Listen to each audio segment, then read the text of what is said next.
Trust Arena ki te papa i oia I wainga I nei tima e rua. Ko te kāriku o te aroha me ngā pai ātera.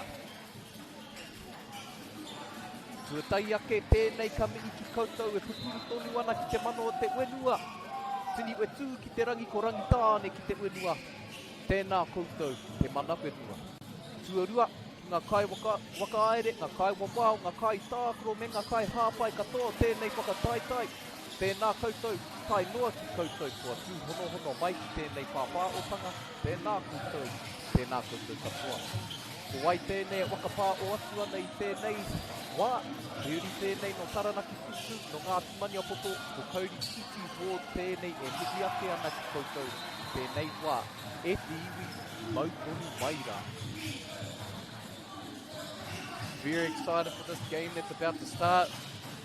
A finals rematch from that North Island competition between Te Aroha College and Ngātai Ātea. Te Aroha managing to win that game 80-58. Ngātai Ātea looking to start the game strong, unable to connect there. Anei a Te Aroha e kōwhi ana i te pōro. Te hoki ngā mahara ki tērā kēmu ko uringa toa. Te taha hoki o Te Aroha, te tāriki o Te Aroha, kia kōkiri ki te pākite. Anei te kuru. Te taha hoki o tērā tūrapa. Ka puta te ihu o Te Aroha i tēnei wā. Anei rā a Ngātai Ātea. Te Aroha opting into an early press. Trying to make those Ngātai Ātea guards work early. Ngātai Ātea not afraid to shoot the ball early. Te kaha hoki o nei tima e rua ki te tūrapa i te pōro. Rua piro tō ia tima i tēnei wā, anei te whakautu o Te Aroha. Again, looking to play down from the block.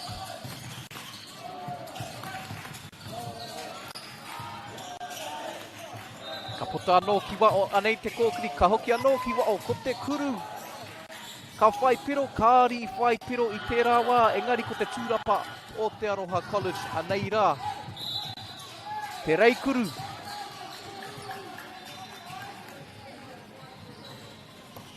E mea ana, te kai wawao, he hara.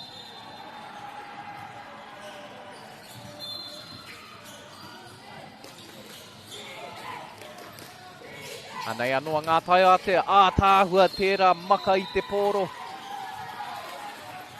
Ko te karanga o te kai wawao, kei a Ngātai Ātea tonu te pōro i tēnei wā.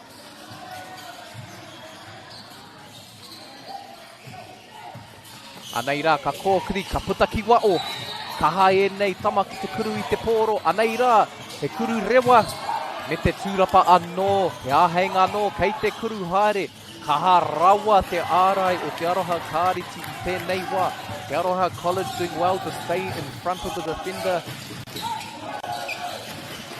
Keeping their hands out of it. Anei rā, kei te tiro ki roto. Te Aroha Kāriti again. Swinging the ball round, looking to get it into that high block. Opting to shoot there where no opportunity. E mea ana te kai wawao, kāri te pai tērā. Ia te karanga, e mea ana he hara. E no o taurite ana ngā piro i tēnei wā e te iwi ko tere te timatanga o tēnei kēmu. He hoki ngā mahara ki tērā kēmu kōwhiringa toa o te whakataitai. O ngā kura tuarua o te ika Māui. I tērā wā i puta te ihu o Te Aroha Kāriti. Nō reira kāore e kore, kai te whai utu a Ngātai Ātea i tēnei wā. Again, Te Aroha College managing to win that finals game not too long ago at that North Island Championship. Ngātai Ātea will be looking to answer. Both these teams know each other well. To my knowledge, from the Waikato region. Anei anō. Like in the last competition, Ngātai Ātea not afraid to shoot the ball. Te Aroha College loving their inside-out action. It's just as much a battle of the coaches as it is the players. E te iwi, anei rā, te kuru i te pōro, kāri whai hua. Both teams playing strong defense to start. Bodies on the line, making sure to stop the ball. Anei, ka kuhu ki roto. Kāri whai piro, i reira te okaro, anei rā. Hei te kōkiri a Te Aroha. Ka tahi. Ko tērā tāhua.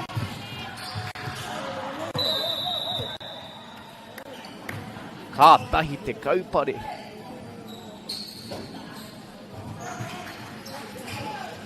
Look for coaches 4 minutes into this game looking to make some changes early to try and gain some momentum. This game is awfully reminiscent of the last time these two sides faced. Went back and forth during that fourth quarter. This is one that we can expect to go down to the wire if both teams are able to execute their game plans.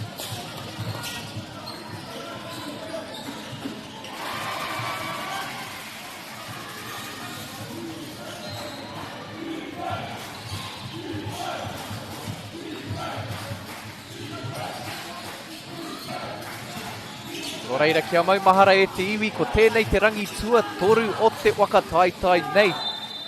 Kāore e kore kei te kuru haere ngā tinana o e nei tama. Hoi anō, ko eke tātou ki ngā kēmu ko uringa toa me nā kāhinga koe. O kāroha. Anei anō te kuru kāri whai piro i te rā wā. He kaha no ngā tai ātea te kuru i te pōro hei timatanga i tēnei. Kēmu ko tā te aroa, he kōkiri. Ki roto, anei rā te reikuru, ngāwari noa.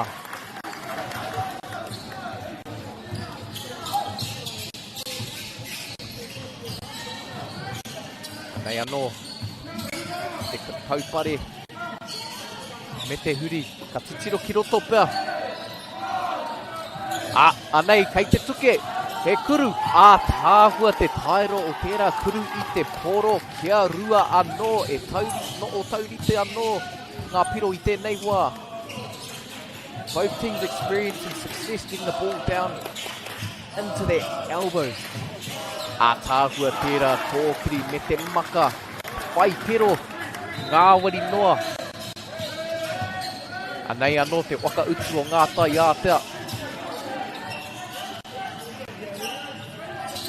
Are they going to look to go to that low block, a bit of high-low action? Te kahaoki o tērā tama. Kāri whai pero, engari I reira te wakaro tai ātea looking for a bit of high-low action to start the game, opting to thread it through to the low block this time. Anei, kei te whakawhitinga kai tākoro o te aroha, trying to inject some life in this first quarter. 5 miniti e toi ana. Anei ka puta anō ki runga. Anei te kuru. Kaha anō te tūrapa I te pōro. Hoi anō kei te aro anō te pōro I tēnei wā me te kōkiri. O tā te kai ārai hautu. Te whakatau I te tima anei. Kei te makahaere I te pōro. Kāri whai tōna hoa anei te kōkiri a ngā tai ātea. I reira nō te whakaro kāri whai hua te reikuru e wā te ana kāri kuru. Ana, kei te wakatau anō rātou I a rātou.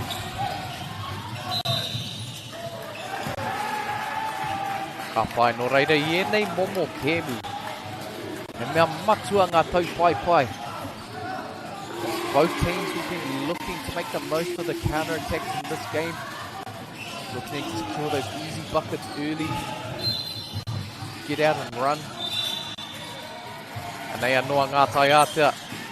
Seem to be read by te aroa. E wā te ani I nānei pai ki aia. Tērā proka. Ka. Whai tētai hara. No reira kia reru I aia. Ngā kuru tautuku. Arā ko ngā free throws.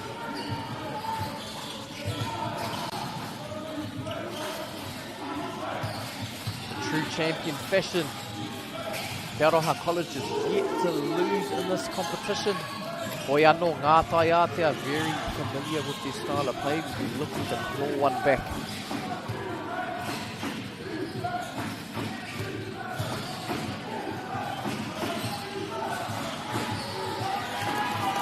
Anei anō te wakautu o te aroa. Pai kia rātou te makahaere I te pōro. You can see that high-low again. Ngā tai ātea sitting in a zone. No hesitation there on that jump shot, but that's important in the face of a zone. If you can connect on a couple of them early, the court seems to open up.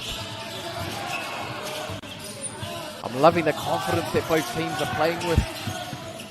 Although the jump shots aren't dropping consistently yet, they will. There's no hesitation. Anei te tau pai. O te aroha kāriki.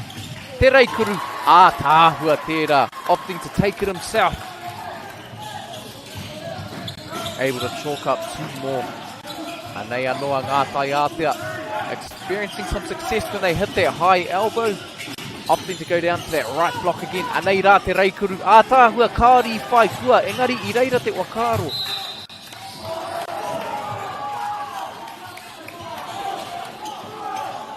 If you're te aroa, if you're looking to shut that down, try and deny that pass down to the low block, because if they can get in that close, those layouts will start to drop. Oh, I reira te wakaro trying to get a quick one on the inside.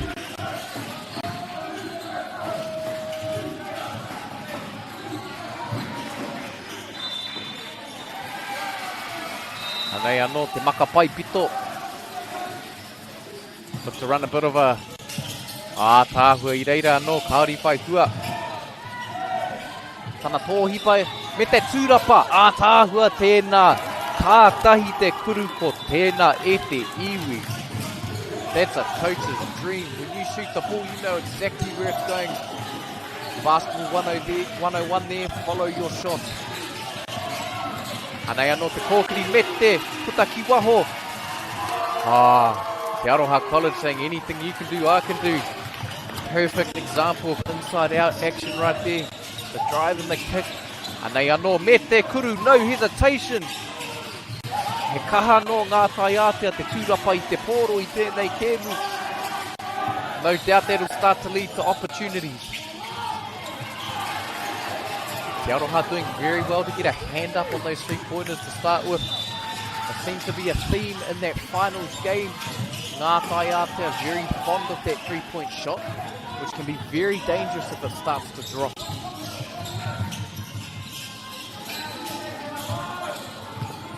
Look for them to try and feed it inside and get some of those easy ones again. Seems to be a bit of a lid on the basket at the moment. Kore kau e karanga o te kaiwa wao, anei te tau pai o te aroha. Te maka whai piro, tāhua fast break. Kātahi te tau pai. Rawe katoa tērā, aha koa te kaha ārai o ngā tai ātea. I whai tonu I ngā piro. Kātahi te timata o te kēmu.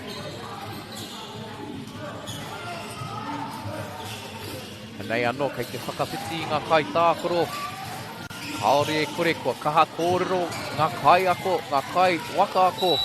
Ngā kai waka haere o ngā tima e rua ki o rātou kai tākoro. Kia whai rautaki hou pia. Nei anō, a ngā tai ātea.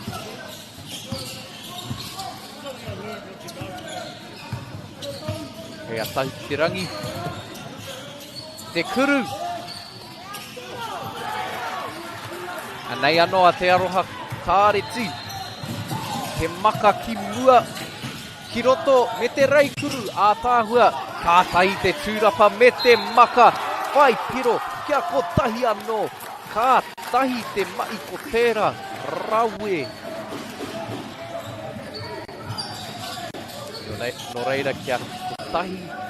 Te kuru tautuku. Kia te aroha kāreti o te aroha I tēnei wā. E te iwi a rua te kau miniti e toi ana. I tēnei haupā tuatai.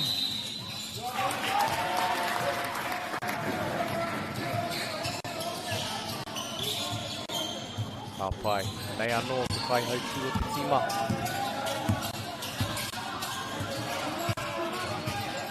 Looking for those fair screens. Oh, rawe tērā. I reira anō te wakaro seems to be a bit of a lid on the basket there for ngā tai ātea. What I like to see though is they're taking the right shots. The Aroha College is doing very well to get a hand up though. Using their height on the inside. Nei anō a te aroa.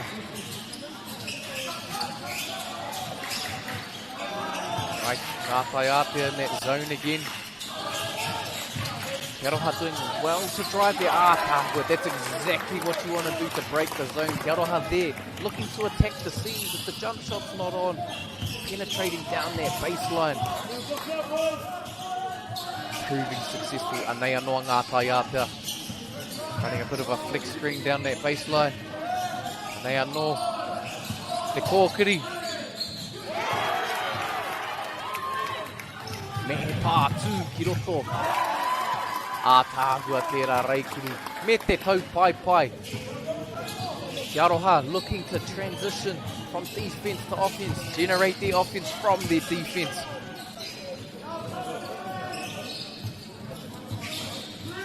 Anei anoa. Ngātai Āpia looking inside. E wā te ana, te kuru. We need that one to drop. Couldn't quite connect. Anei anoa, he aheinga anoa, kāri whai hua. Ngātai Āpia really struggling to connect from that three-point line. A game like this, that's what you need to be able to open up that zone. Also, Te Aroha, defenders out. Anei anoa, te whakawhiti, me te kuru. Tino teitei tērā tama aha koa. Te kā tuki ki te papa. Ko te tinana te utu i tēnei momo kēmu e te iwi. E ono ngā hēkona e toi ana i tēnei o ngā kēmu. Te teitei hoki o tērā tama ngāwari noa. Keeping the ball high, making it extremely difficult for those guards to steal the ball. Arā e te iwi tērā te mutunga o te hauwhā tuatai o tēnei kēmu i tēnei wā e puta ana te ihu o Te Aroha College.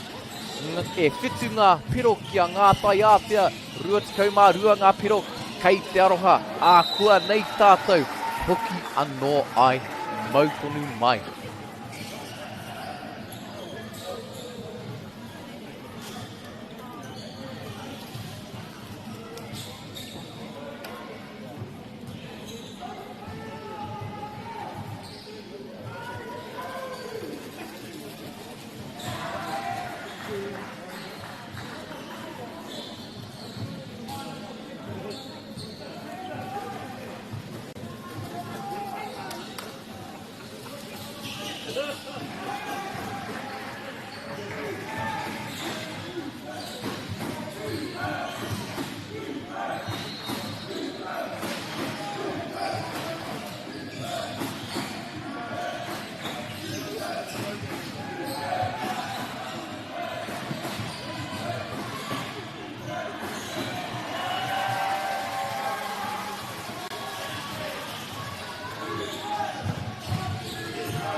E te iwi ākua nei ka hoki anō ngā tima e rua i tēnei wā me i kā tika ki ngā pai tautoko o tēnei kaupapa tuatahi ake ko o kāta MΑORI. Nā rātou tēnei pāpā o tanga kore utu. E tae ai koutou te tūpono mai, te mātakitaki mai, tēnei kēmu ākua kei whea koe i te muti anō rā ki ngā kai tautoko āputea. Arā, ko Bailey's Real Estate. Rātou ko Celtic, ko Nativa, ko Apollo's Project. Mei kore ake koutou hei hāwhai ake i tēnei kaupapa. Hai noa ki te taura uri i te reo Māori i a rātou tautoko i ngā pāpā o tanga Māori. Kia rangona ai te reo i enei mono morohaki. Tēnā koutou hapua. Nō reira e te iwi. Hei te timata, te hauwā, rua o tēnei kēmu, tēnei wā, e puta ana te ihu o Te Aroha. Anei anō, Ngātai Āpia, opting to go to that low block. I reira anō te whakaro, the shots just are not dropping for Ngātai Āpia. It is the right thought to take though, Tāhua, he kaha no Te Aroha. Ki te tau pai, ki te kōkiri te pōro, Tāhua tērā reikuru. Again, Te Aroha College generating offense from their defense, looking to attack on the fast break. Anei anō ngā tai ātea, ka hoki anō ki te poraka. Ara, ka whai hua, will hopefully hope that they can get ngā tai ātea going. A tāhua, te tāhai i te pōro me te kōkiri, kei pia te hāpai, ara, me te reikuru pia. A tāhua, kāri whai hua, the Bonde wants to drop, engari ka puta ki waho, te wāno kia whakatau. A tāhua, te makahaere i te pōro, kei pia ona, hāpai, te kōkiri, te rei i te pōro. A tāhua, engari, e mea ana te kaiwa wau, i te hoko hōkai ngā wai. Hoi anō, i reira te wakaro, kei te kite. Nā te timatanga o tēnei hauwha, kei te tupu haere, te maia ki roto ia ngā tai ātea, te kaa. Hoi anō, te pauwaenga o te aroha, kāriki o te aroha. Kaha whakarari ngā kai ārai o ngā tai ātea, e teitei rawa ia, heo waua te ārai.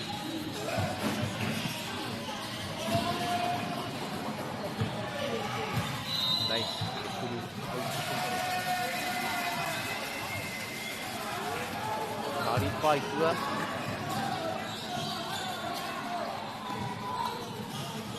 We're in the second period of the game. Both teams will be settling into their games now. The nerves will have calmed. The coaches will be expecting both sides to execute on their game plans. Anei anō a ngā tai ātea.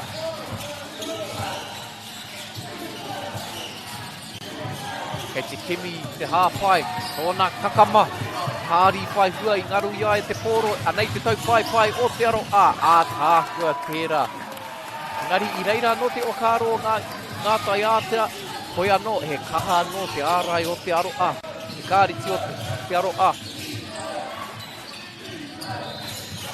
Anei anō, ka hoki anō ki te tuke, me te reikuru. A tāhua ka whai hua, te rāwā. Ngā tai ātea looking to settle into a bit of a game plan. Hoi anō, ko tā te aroha. Te aroha scanning, looking to hit their bigs where they can. Not afraid to shoot it when the zone stags off.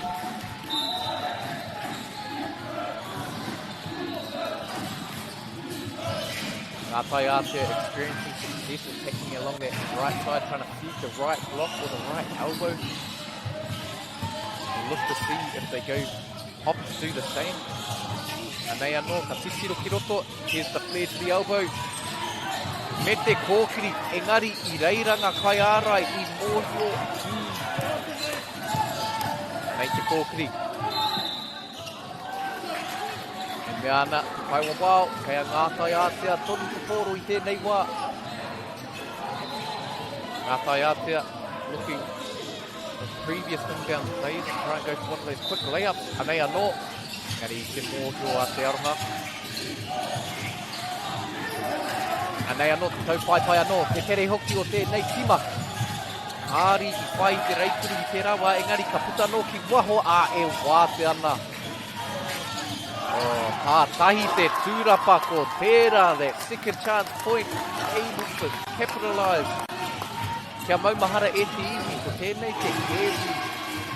Tua ono pēr o e nei tama, o reira kāre kore kei te ngenge katoa rātou. Hoi anō, i tēnei wā. Āta aro koe ki au mai.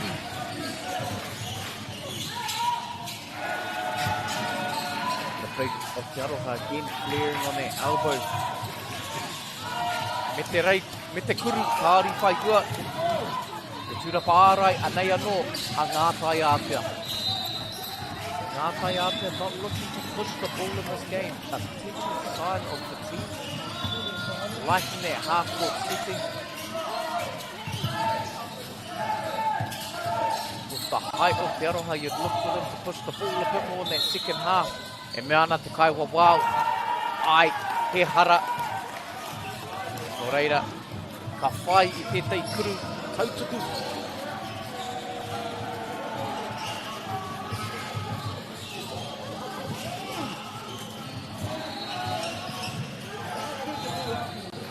Aotearoha making some more changes.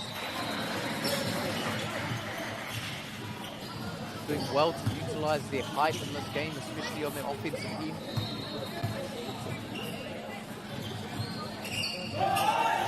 Ātāhua te taira o te kukuru i te pōro. Nei anoa te kāriki o te aroha.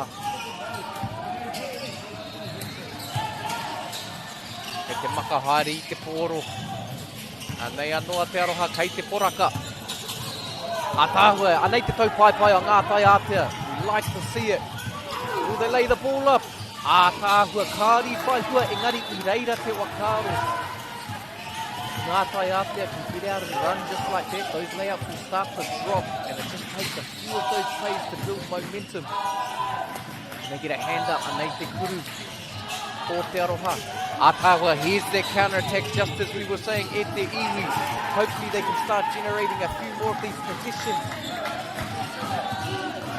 The best way to get back in the game, to gain some momentum, is through that fast break. Ātāhua, te tāhai anō I te pōro.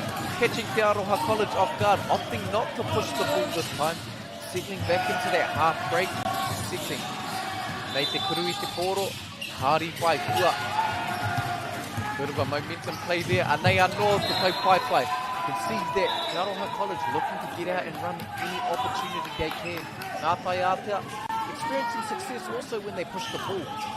However, opting to play in that half-court setting a bit more. And expect the coach to encourage them to push the ball more going into that second half. Oi anō, anei anō ngā tai ātea looking to hit that big on the elbow and play out of this. Meana te kai wa wow, he paku hara. A personal foul there on part of Te Aroha.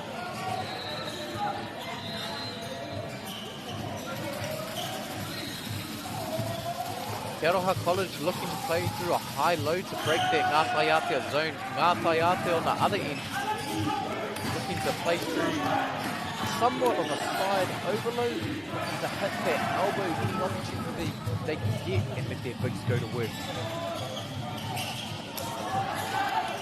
Nei anō, te kāreti o Te Aroha. Again looking to utilise their height in the middle. Nei anō, to high-low, you can see the big on that elbow and again on the block. Tāhua tērā taupare. Anei te taupaipa o ngā tai ātea. Pushing the ball, kei te kōkiri te pōro. Anei anō, ka hoki kirunga me te kōkiri kiroto. Tāhua tērā ngā tai ātea again able to get to the basket. Able to generate a bit of momentum. Haere kore. E te pirangi a ngā tai ātea. Kia whai piro anō. I mua I te mutunga o tēnei haupā. Anei anō a Te Aroha. Haori pai I tōna hoa engari I reira. Te kai ārai hautu. Te tiki I te poro. Anei te kuru. Tāhua tērā. He kuru. Whai pero.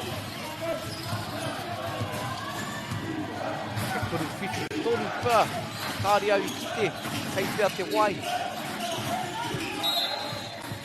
Kei ai ngā tai ātea te pōro I tonu I.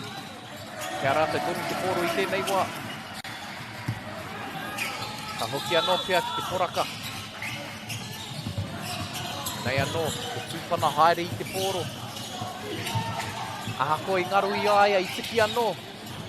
Tāhua tērā kaupare I te pōro, anei anō ngā tai ātea te kaha hoki o tērā tama. Battling through that contact, luring ngā tai ātea back into the game. Ngā tai ātea doing very well when they get to the cup.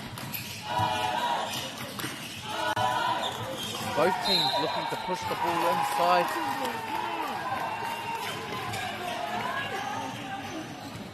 Kei te kite I era to'u. O te ngenge I tēnei whakataitai. Me waua te mautonu ki te pōro. Me waua te aro ki ngā mai. Kei te kuru haere te tinama. Anei anō, ka hoki anō ki te tuke. O I reira anō te whakaro looking to dump the ball off down low. Te Aroha constantly making subs, trying to keep their players fresh, keep their intensity high. Nei anō, ngā tai ātea, ka puta ki wao, ka maka haere, te pai whiwhitori. Nei anō, ka hoki ki roto. Whai. Over the back foul by the looks of it. Te Aroha College defense looking to be aggressive. Kari e mea ana te kaiwa wao I te pana I te tuara o te kaitākaro o ngā tai ātea.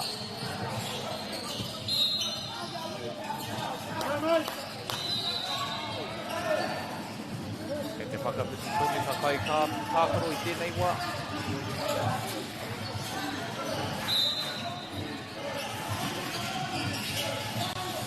Nei anō, ngā tai ātea. Kau he kona I toi ana I tēnei. Te kuru kāri whai piro I te tūrapa kei a Te Aroha. Tā rātou kōkiri anō I te kōro. Ngā tai ātea in a 3-2 zone here. Playing a bit higher, pushing the ball. Kua tērā, Te Aroha College. Breaking that zone. Through that high-low action and mea ana te kaiwa wao. Foul down low.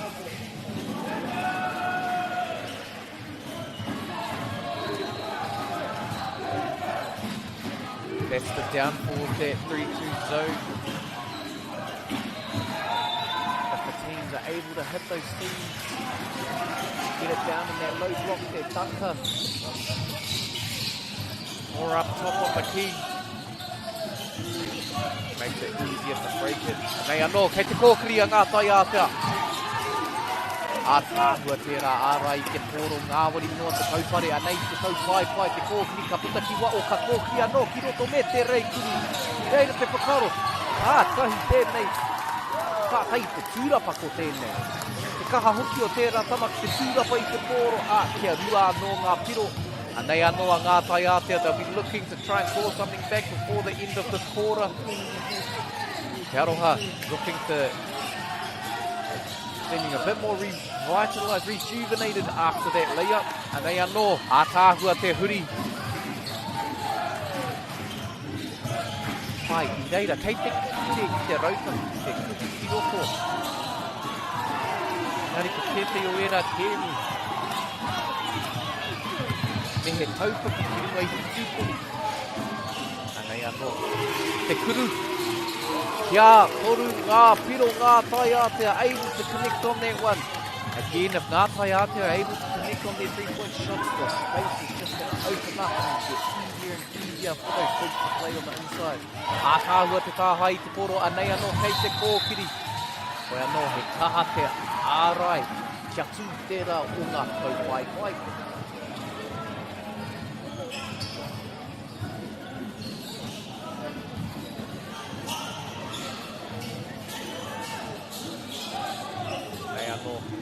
Te makapaita'a.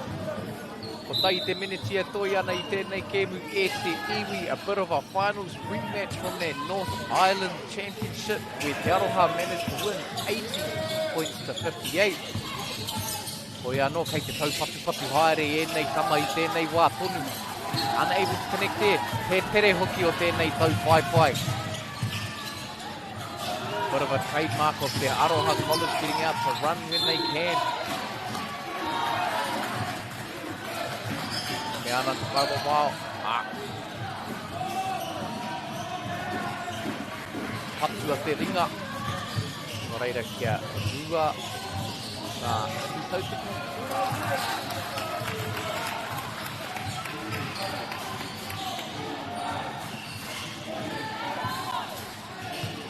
Ngā tai ātea here, you'll be looking to try and score back a couple of baskets going into the half. Trying to get a few stops through just to build that momentum going into the third. And they are all the obstacle back to their elbows. Aroha zone just staying very high. Seems as if Te Aroha caught on to that game plan of hitting the zone, those guards looking to try and intercept that where they can. Building that wall, anything tai a te try to drive. Oi anō, kāore kore, kei te whai whakaro, ngā kai waka aere o ngā tima e rua. Tō rātou rautaki o te hawhe tuorua. Nei anō a te aroha, kāriki o te aroha. Te makahaere i te pōro. Tukuna ki te kokona, ka puta anō ki runga. Ātāhua tērā taupare, me te kuru kāri whai kua. What a baseline screen. Anei anō, te aroha. Couldn't quite connect to end the second period. E te iwi kua mutu te hawhe tuatahi o tēnei kēmu i tēnei wā. E puta ana te ihu o te kāriti o te aroha. Ākua nei tātou hukia no ai mō te hawhe tuarua o tēnei kēmu. But of a final rematch e te iwi mau tonu maia.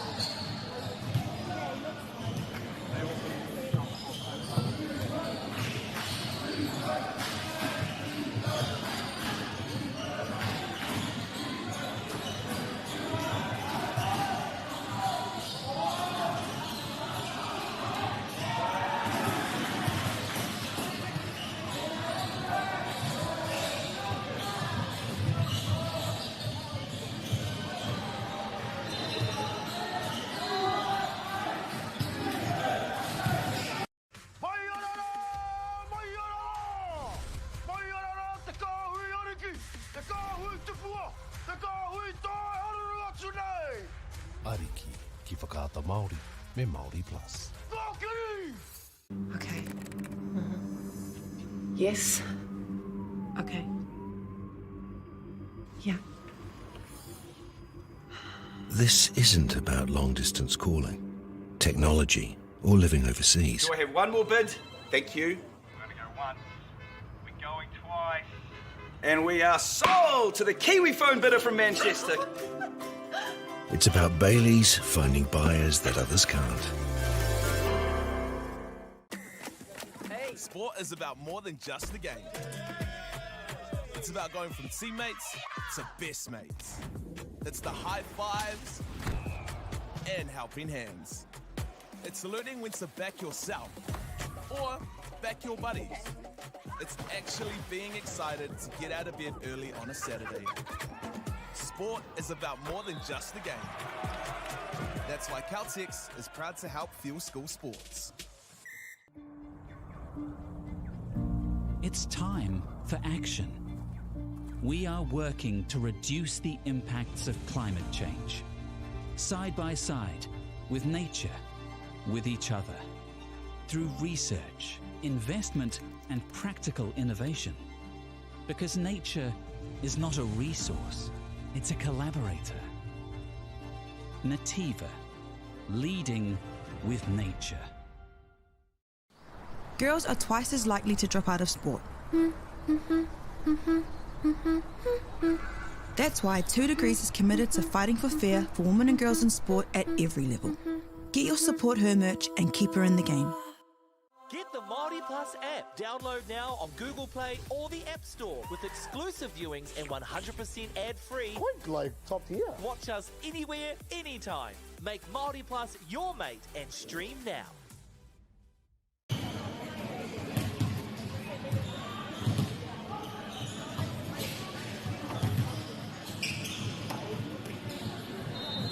O reira rā e te iwi nau mai hoki mai anō ki tēnei kēmu i wainga i te kāriti o te aroa me ngātai a te whare kura. I tēnei wā e puta ana te ihu o te aroa kāriti.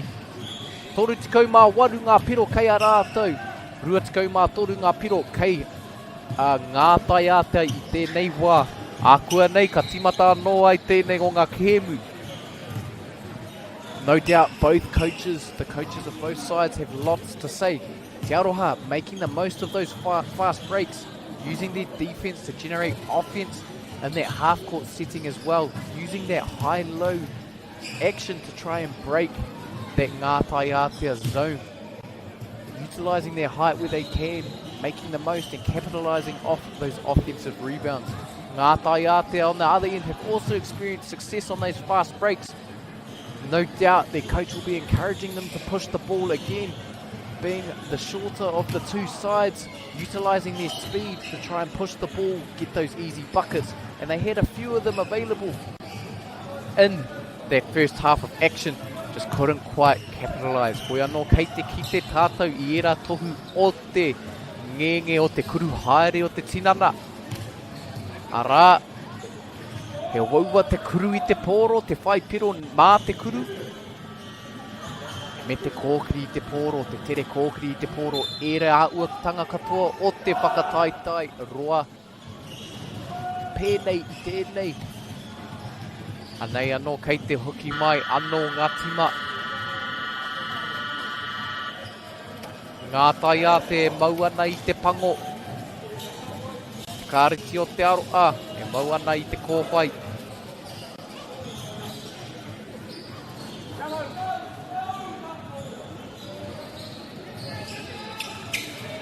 Te aroha looking to press to start this game, but then opted back into that half-court defense. Nei anō. O reira kua tīmata te haupā tuatoru o te keru nei e te iwi I wānga I e nei tima e rua. Beautiful backdoor, couldn't quite connect there.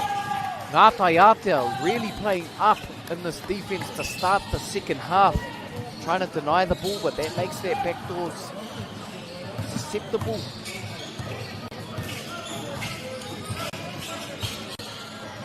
Nei. Ai te tau pare I te pōro. Kei te kiti I tērā rautaki nā te kaipakako. Ngātai Aotea capitalising early, able to execute that strategy. No doubt that came from the coach. Utilising those screens to free the bigs up down low. Knowing, teitei te pau wainga o te aroha. It's that type of grit and hustle that will win Ngātai Aotea the game. Te aroha just have to stay the course, weather the storm.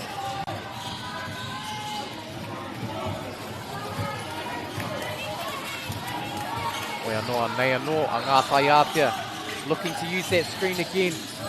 Effective when they can put a body on it. Anei te kuru. Tāhua. Tātai te timatanga ko tēnei kua hoki anō ki te ora. Anei te aroha. Kei a rātou te whakautu pēr. Te kōkiri ki roto me te reikuru. Ngāwari noa.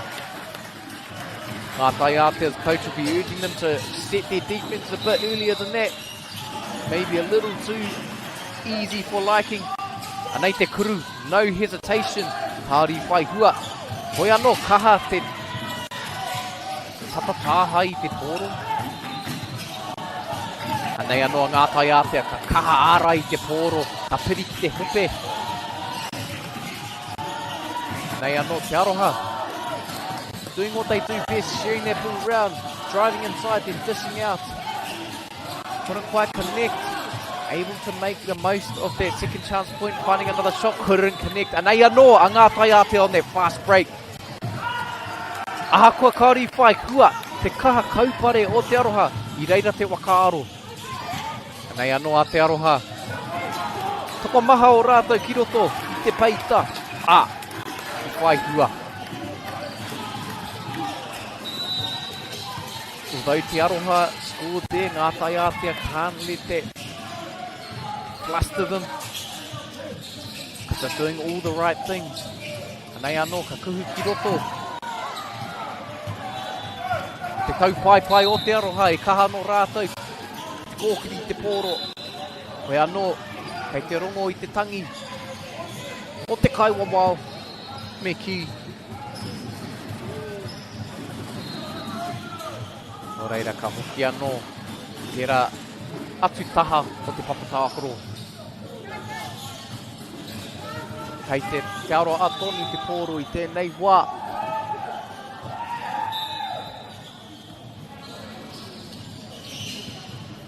Te kaumārua, pero te āputa I tēnei wā. Kei te taupatu haere e nei tima e rua. Kia roha. Not much changing, opting for the same game plan. Hoi anō ngā tai Aotea looking to double down on that block. Nā te teitei o tērā tama he ngāwari noa te tūrapa I te pōro. I reira tonu ngā kai ārei o ngā tai Aotea whakapauaka ana I tērā tangata. Engari kāru. Wai hua. Love to see it. Both these teams. Finals pedigree teams. They have experience in playing each other. Loving the effort from both sides.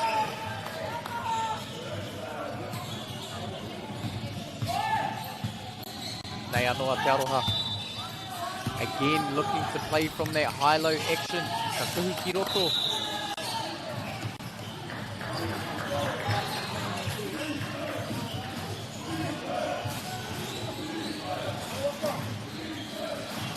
Te paupoto, kei te tii, o te ki. Nei anō, ka hoki anō ki kai ārai, ko tāna, e tuku ki roto.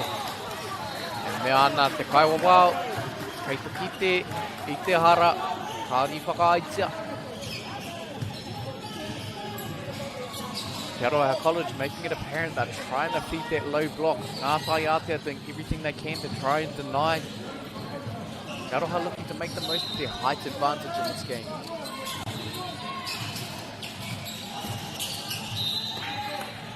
Ngā tai Aotea coming out with the right plan, knowing they don't have that height advantage. What you need to do is to scramble. Effort will win you those defensive plays. And it's about turning that defense into offense. Hard to do at this stage of the tournament when you're so tired. Arā te hua o te tangata teitei ki roto I te peita. Ngāwiri noa tērā rei kuru. Tai Aotea looking to run that screen again. Te Aroha able to make those adjustments. I reira no te whakaro I te wātea. Te kai kuru engari kāri whai hua I tērā wā. Hoi anō ko te pāinga ki au. Both sides refuse to hesitate when they shoot the ball. Suggesting that the team is at play this late in the competition. Anei anō te kōkiri o te aroha. Big ngā tai Aotea looking to make some changes. Some fresh legs in there to try and defend that. Te aroha. Onslaught. Anei anō. Ko te maka haere I te poro, ka titiro ki raro. Kei te tūranga, paukuru.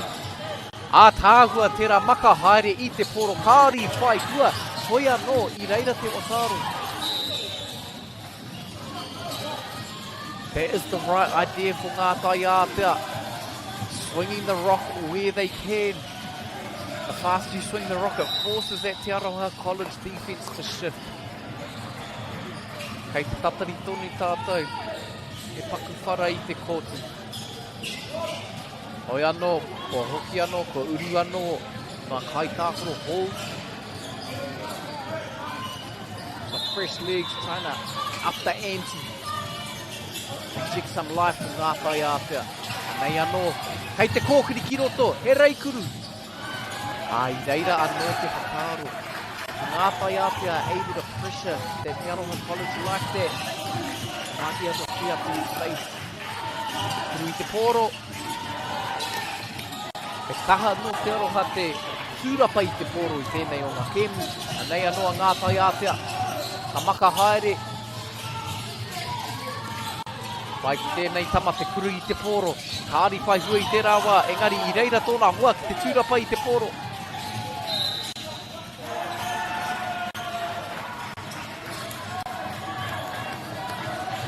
Ahakoa e puta ana te ihu o te kāriti o te aroha I tēnei wā e tīni kei te tata tonu tēnei kēmu he nui. Ngā wā e toi ana. Te kuru. Nei anō. Kai ārai hautu o te aroha. Ko tāna e tukuna ki te parirau. Ka hoki anō ki tērā tūranga kei te poraka. E wāte anō. Ai tērā tōhipa I te kai ārai me te kuru. Those Te Aroha College bigs doing well to get that position down low to rebound the ball. Ngā Whaiate are able to steer it this time round.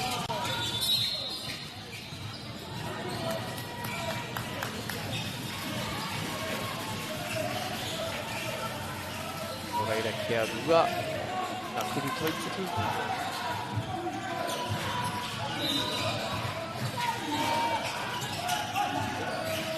Arā te kōkiri ki te tūkohu. Ātāhua katoa tērā aha koa kāri whai hua te kuru. Whaiate are just unable to connect on those 3-point shots. If they were able to, this game would be a different story e te iwi.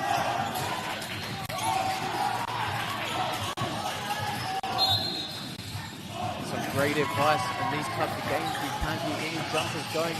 Try and get to the rim and draw those fouls and use those free throws to try and heat up. Anei anō, I reira te whakaro. Engari ko te taupai o ngā Whaiatea, ka kōkiri. Ka whai kua. Ngā Whaiatea doing well to get out on the fast break. They experienced some success from that in the second quarter. Can they use that to gain some momentum on the defensive end? Wai piro anō rātou I tērā atu taa o te kōti.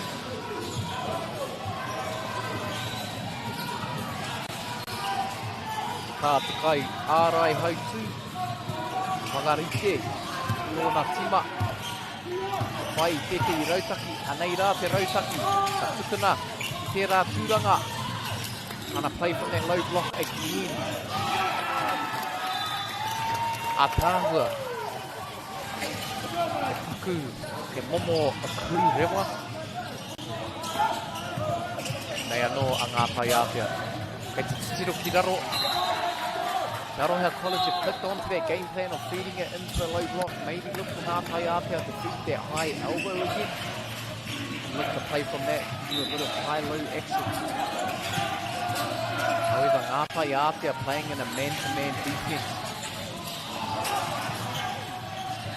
So what they're able to do is shrink the floor, leave those shooters open where they can, making it increasingly difficult for those Ngā Whaiatea bigs to drive to the rim.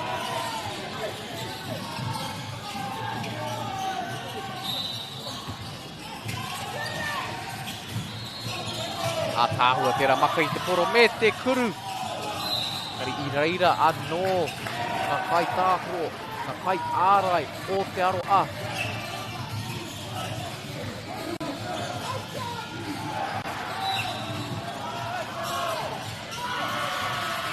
Tere kuru I te poro, kāri ā te tūkoʻu. Nō reira kei a te aro a, kāri ki o te aro a te kōru I tēnei wā. Anei anō, no doubt they'll look to feed their bigs on the inside again. See that communication between the guards. Oh, tata tāhai. There they are, they're feeding that low block. Oh, you put them away, te kai kuru. Kia toru anō ātāhua tērā, running a bit of a thick screen down that baseline. Nei anō ngā Whaiatea. Kia hata rātou whakautu. Te wāte ana, ka putuna te tokonoa, puta anō ki runga, me te kōkiri ki roto. Ka wheta. Ngā wari noa, te reikuru ātāhua tērā. Nei anō te whakautu o te aroha, ko tā rātou maka haere I te pōro kia hūnuku I ngā kai ārai.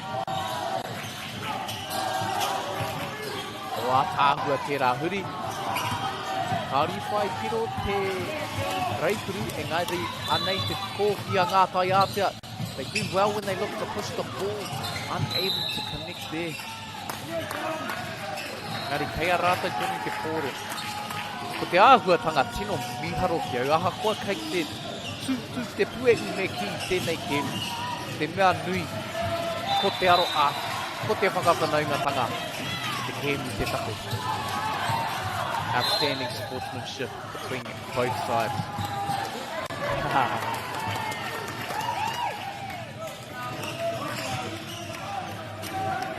Ia, nā ka tāna kē, ka whakapakiri I te tinana.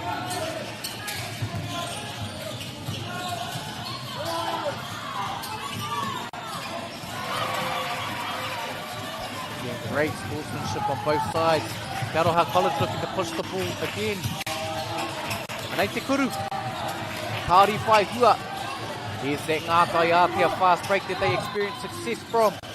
When they pushed the ball, couldn't quite connect there. Te Aroha doing so well to get back and to shut those down. Hoi anō, Ngātai Ātea still able to generate some free throws from this. Kia rua anō ngā kuru tautiki. Tēnei wā tuta ana tihu o Te Aroha, kāriti o Te Aroha. Rima te kaumā toru ngā piro kei a rātou, toru te kaumā rua ngā piro kei ngā tai ātea. Whare kura i tēnei wā. Tōna rua miniti e toi ana i tēnei hau wā tua toru o te kēmu nei e te iwi. Ko tāhangia te pōro, ko wai katoa anei a Te Aroha. Me te tau pai, ka kuru pēa i te pōro. A ka puta anō, ka kōkiri anō, me te rei kuru. Ai reira a Ngātai Ātea, me te whiu i te pōro ki rua. Momo rea e nei momo maka i te pōro i te mea he ngāwari. Te aukati.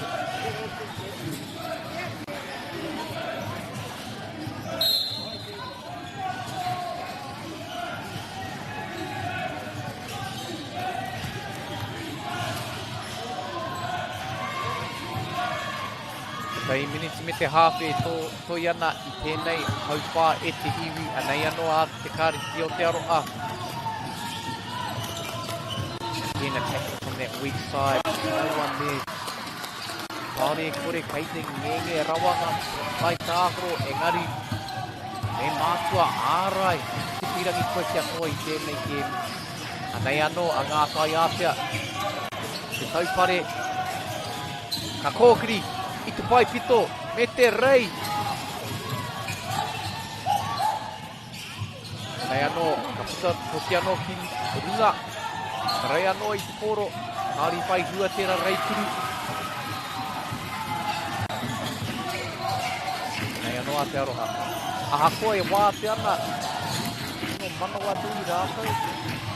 A maka haere i te pōro, kia whai i te tangata e wā te ana. Forcing that Ngātai Ātea zone to scramble. Te Aroha College showing immense patience. Multiple players open on that three-point line. Choosing not to shoot it, but to swing the ball fast, forcing Ngātai Ātea defenders to shift. Eventually opening up opportunities down on that baseline. And they are more running a bit of force action. Hai tērā. Textbook play from Ngātai Ātea. Hopefully they can generate some momentum. On action, Te Aroha College leaving that elbow open there, and they are no Te Aroha, ara te whakautu, engari, tāri whakaaiti a te tūkou, ko hopu.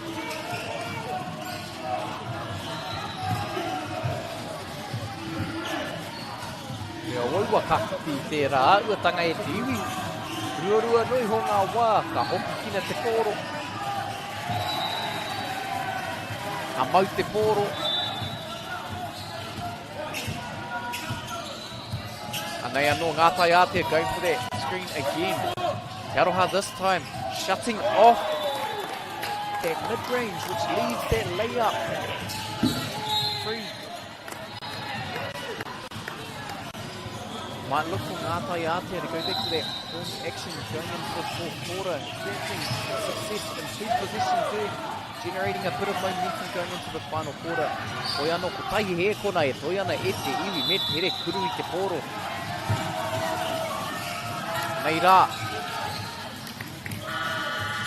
Hei reira te wakaro engari kāri i whai hua e te iwi tērā te mutunga o te haupā tua tonu o tēnei kēmu i tēnei wā tonu kei te puta tonu te ihu o te kāriti o Te Aroha.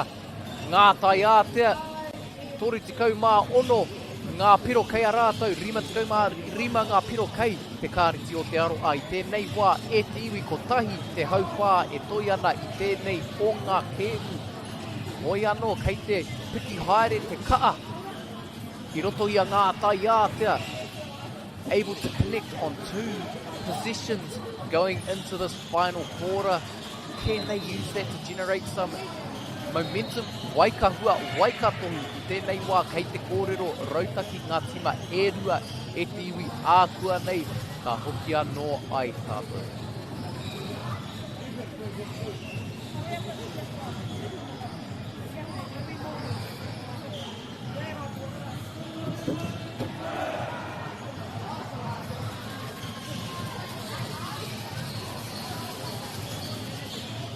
Tēnei wā wakatā ka mihi anō, me mihi anō ki ngā kai tautoko o tēnei kaupapa. O whakaata Māori tērā, te tuatai, nā rātou tēnei pāpāhotanga kore utu, e tae ai koutou te tūhono mai, te mātakitaki mai, I tēnei o ngā kēmu. Te pāpāhotanga kore utu, whakaata Māori tēnei ka mihi, tēnei ka wakamate, Poti anō rā ki ngā kai tautoko āpūtea, ko koutou rā, ko Bailey's Real Estate, ko Caltex, ko Nativa, ko Apollo Projects, kei te hite I o rātou tohu, kei te kokona, matau, o rarongi, oto, mata rorohiko e te iwi, me me I kā tika ki ngā kai tautoko āpūtea. Kei te hoki mai ngā kai tāko, tēnei wā, e kōrero rautaki tonu a te kāti o te aroha.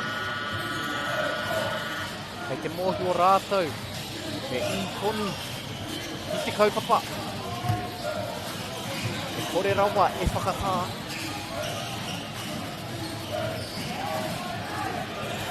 Ngā tai ātea, looking to claw back something in this corner. This quarter, experiencing great success from their home exit.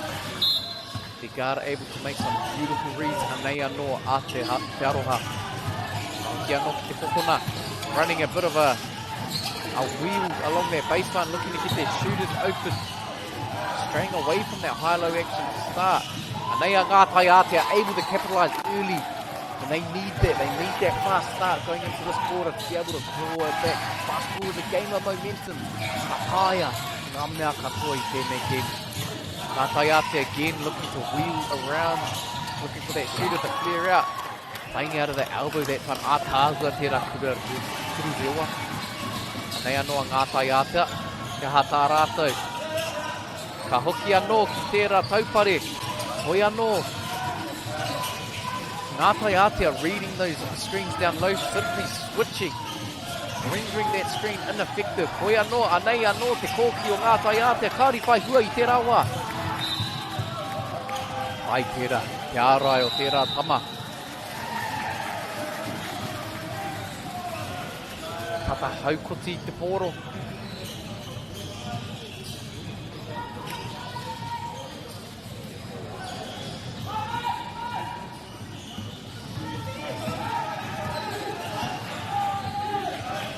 Ngā tai aroha looking to run a floppy action of sorts, going back to that high-low.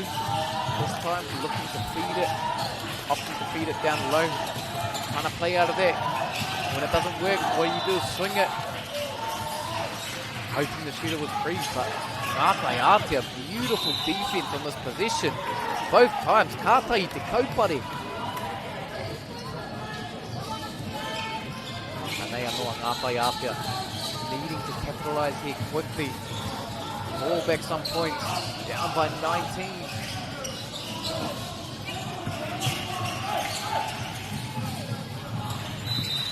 Anei te kōkiri, kei pēo no hoa, arā! Oi anō, teitai rawa ngā kai ārai. MāORI noa te kaupari I te koro, anei te taupai o te aroha. Āhua tērā, kātahi te maka whai pero ko tērā. Haunga rawa tērā. Anei anō ngā tai ātea, a maka haere I te koro, ka kōkiri. Ka hoki, whakamuri, ka kōkiri anō. Ka puta anō ki wao. Kei te whakatau anō I tōna tima. Anei te taupare, kore kau e huri. Ko te kuru. Te taupare me te puta. Hāri whai hua I tērā wā.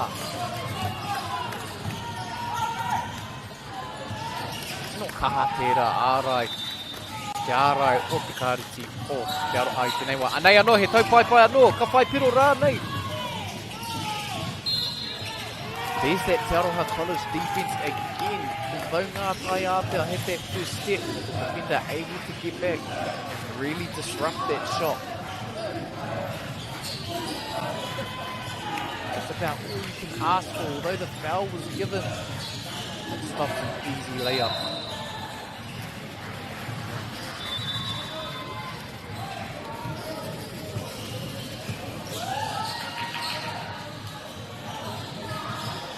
Māori whai hua tērā kuru I te poro, kia kotai anō te kuru tautu.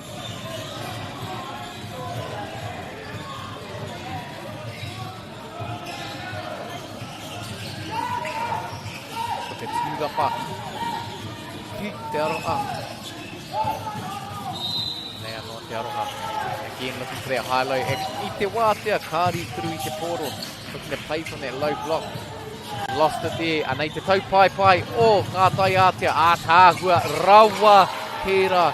Ngā tai Aotea need to string a couple of those together and do it quickly to pull themselves back into this game. Te Aroha will be looking to run out the clock each position, take their time while still attacking. Oh, tapa, almost a travel. Tēnei keo, te hokohokai ngā wai, hoi anō. Kāri 85 whakawa.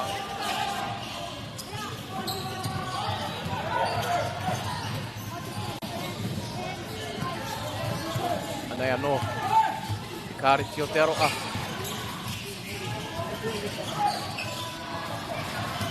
Hei te kōkiri ki roto, me te reikuru. Ātāhua. Taku he I te iwi, kāri vai hua.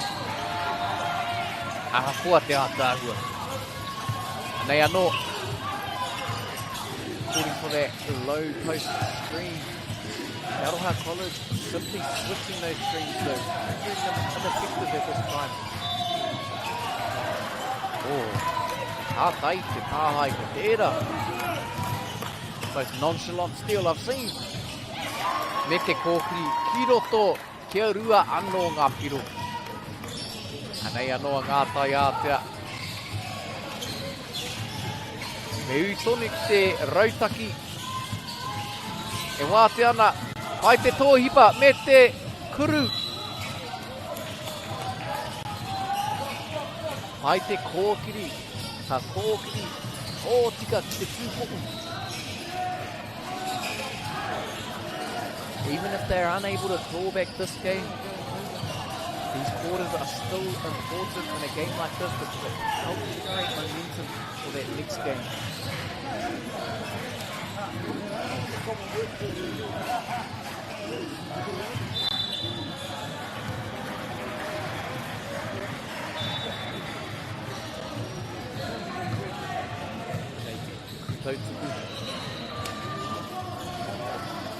Kia kotai, āhua te taira o tana kiri I te kōro.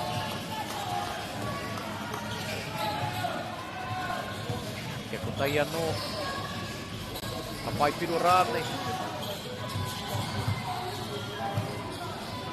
Nei anō. Kotai noa te piro I tērā o wā. Moi anō anei anō a te kāreti. O te aroha. Ka hoki anō ki te tike, ka hoki anō ki wao, ki te kokona, me te kuru. Here rawa te maka haere I te poro ana. Opting not to swing it again. He mōhio nōna, hei au ngā pūkinga, hei oia ngā pūkinga. Mea ngā waihoki au, kia toru anō ngā pūro. Nei anō, a ngā tai Aotea, looking to feed it up high. Me te kōkiri ki roto, tino teitei ngā kai ārai. Karanga o te kai wa wao e mea ana I te hōkai anō ngā wai.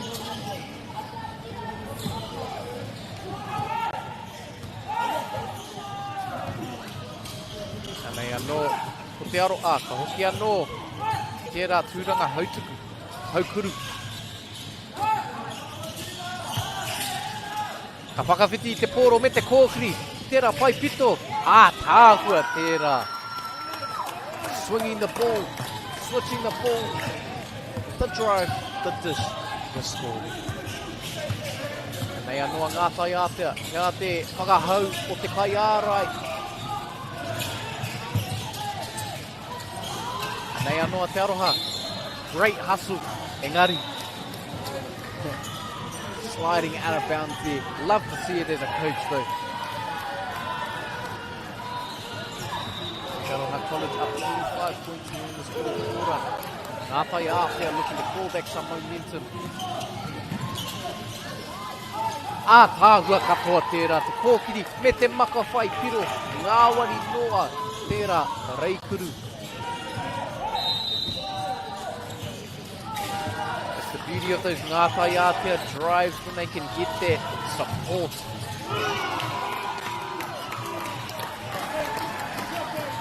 Ai anō, a whai piro anō a te aroha, anei anō a ngātai ātea.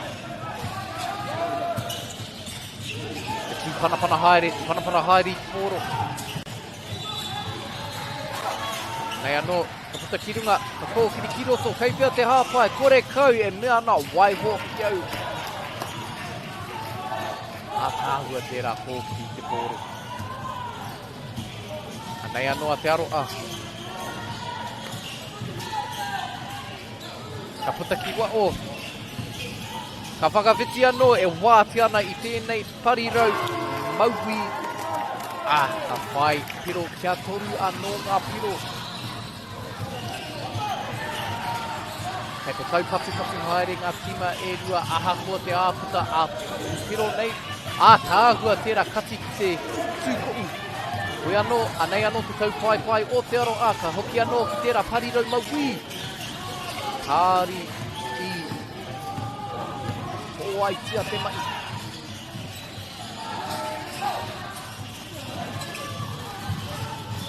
Karanga ana kia whai taupare pia. E wāti ana ka kuru ka tika.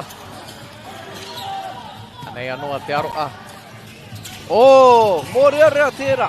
Tāhua te ārai i te poro. What a great steal there from ngātai ātea. Ka whai piro me te hara no reira kia kotai anō te kiru tautika. E rua ngā miniti e toi ana i tēnei kēmu. With only 2 minutes left in this game. There's a slim chance of ngātai ātea making a comeback. However, what they can do is use these final 2 minutes against stiff competition to hone in on their plays. To allow their bench to get a bit more run. But also to try and gain some momentum and confidence for that next game. Kia maumahara e tiwi, he tino roa tēnei o ngā whakataikai. Tēnei te rangi tua ono, tua ono, tua toru.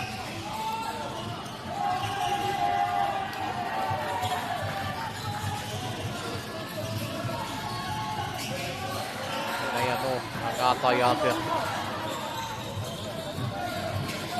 E te kōrero haere. E te whai rautaki haere.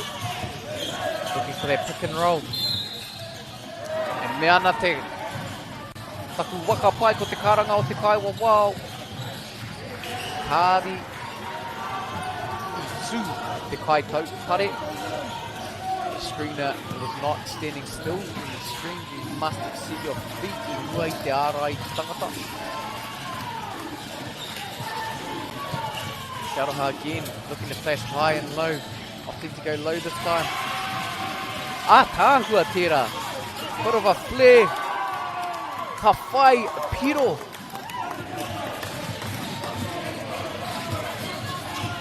Nei anō, ngātai ātea. Tāhua te tūpanapana haere. Me te kuru I te poro textbook. Just couldn't connect on that. Te aroha. Reaching deep into their playbook at the moment. Looking to execute where they can. Te ahua taka pai ki au. Ahakoa kei te toa a te aroha I tēnei wā. Kei te kōkiri haere. Kei whakamana I ngātai ātea. Playing right to the end. It's not a sign of disrespect playing hard to the end, but rather a sign of respect. E mea whakamana I te hoariri. Kia mai maara e te iwi kai te kaa e nei tima e rua. E nei tima e rua. I tau patu haere. Tera kēmu kōwhinga toa. Ngā kula tuaria o te ka mau. These are both well-respected teams going head-to-head. A bit of a finals rematch from that North Island finals. North Island Secondary School's A final, where I believe Te Aroha College won 80-58. A similar result here in this game. Hoia no, kei te kite kua piki te kaha. I roto i ngā tima e rua, I tēnei o ngā whakataita. Both teams with their opportunity to go back to the drawing board, work on their mistakes. Anei anō a Te Aroha, ngā tai a te I tā haingia. Ko te tau pai o Te Aroha. Ka tukuna ki waho, ka kuru anō. Ka tahi ngā pūkenga kuru. Ko era. E rua ngā kuru. Pai piro. E anō ngā pai a te.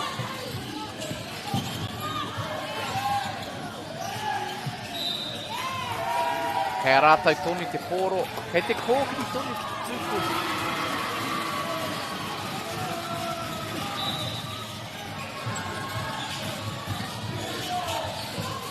Anei, te reikuru. Tā hua tērā. Tērā tama, e rua ngā kuruwhiwhi toru kei aia. Rima he kona e toi ana e te iwi, tēnei te mutunga o te kēmu e whakaro ana kia, ko tai anō. Tahari whai kua. E te iwi, ko oti tēnei kēmu I wainga I e nei tima. Kua puta te ihu o te kāreti o Te Aroha I tēnei wā, waru te kau ngā piro kei a rātou, whā te kau mā iwa ngā piro kei ngā tai ātea, e toa ana a te kāreti o Te Aroha. E te iwi, tau patu haere e nei tima e rua, ātahi te kēmu ko tēnei, ko te mea nui, ko te aroha ki te kēmu. Kei te aroha e nei tima e rua kia rātai, kia rāua anō. Very familiar with each other's games after that North Island competition here at the Secondary School Nationals. E te iwi kua mutu tēnei kēmu I tēnei wā me mihi ki ngā tāngata katoa, kai hāpai, kai wau. Koutou katoa I hāpai aki tēnei kēmu, kai no koutou ko tū hono mai ki tēnei pāpāhotanga. Tēnā koutou katoa, oti anō rā ki ngā kai tautoko āputia, ākua nei, tātou hoki anō ai, o te kēmu e whai ake nei e te iwi.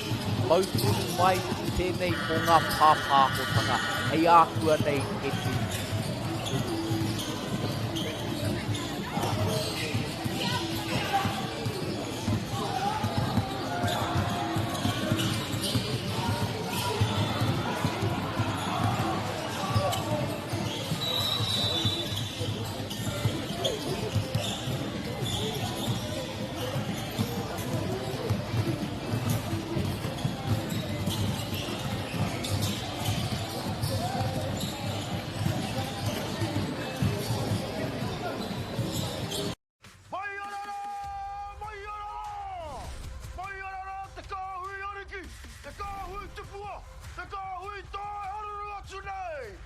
Ariki ki whakaata Māori me MāORI Plus. Okay. Yes. Okay. Yeah. This isn't about long-distance calling, technology, or living overseas. Do I have one more bid? Thank you. We're going to go once. We're going twice. And we are sold to the Kiwi phone bidder from Manchester. It's about Baileys finding buyers that others can't.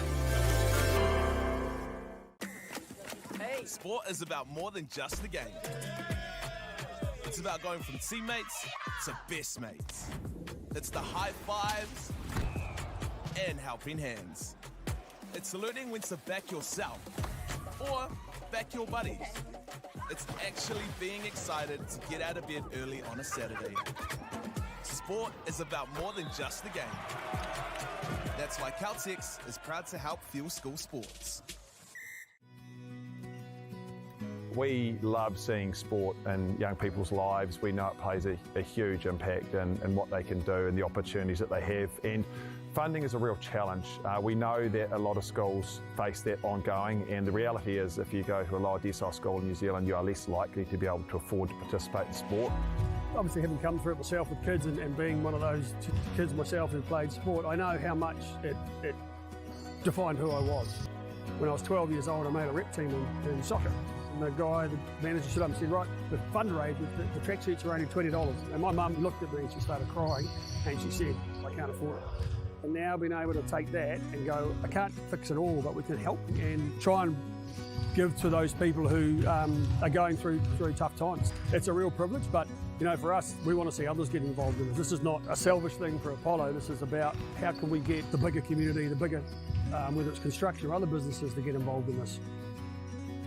Look, there's so much need in the schools, and it goes beyond just sport. There's arts, there's culture, there's a lot of things that kids miss out on. And so to have businesses step up and want to be involved and to help is a game changer for schools. It really is. They're so grateful for it, they're so appreciative of it, and they do amazing things with it. So every dollar has a huge impact on helping these schools. That's why we get out of bed now. We now have staff who've joined us who say that's the reason why they joined Apollo. Because they know that when they come to it, they contribute to something that's just greater than our business. We worked out a little while ago that being part of the community was a part of who we were. And we sort of call it now, our sort of purpose is building communities. And that's just not the physical build. It's actually been able to help and contribute to the communities we operate in. And you know, when we now pitch to our clients for projects, it's the very first thing we talk about. It's not the last thing, it's the first thing, because clients want that, you know, whether they're a council, whether they're a corporate, it's part of where they want to go. And when we can show them what their building is doing away from just the physical structure, they're having an impact on the communities. It's very, very powerful.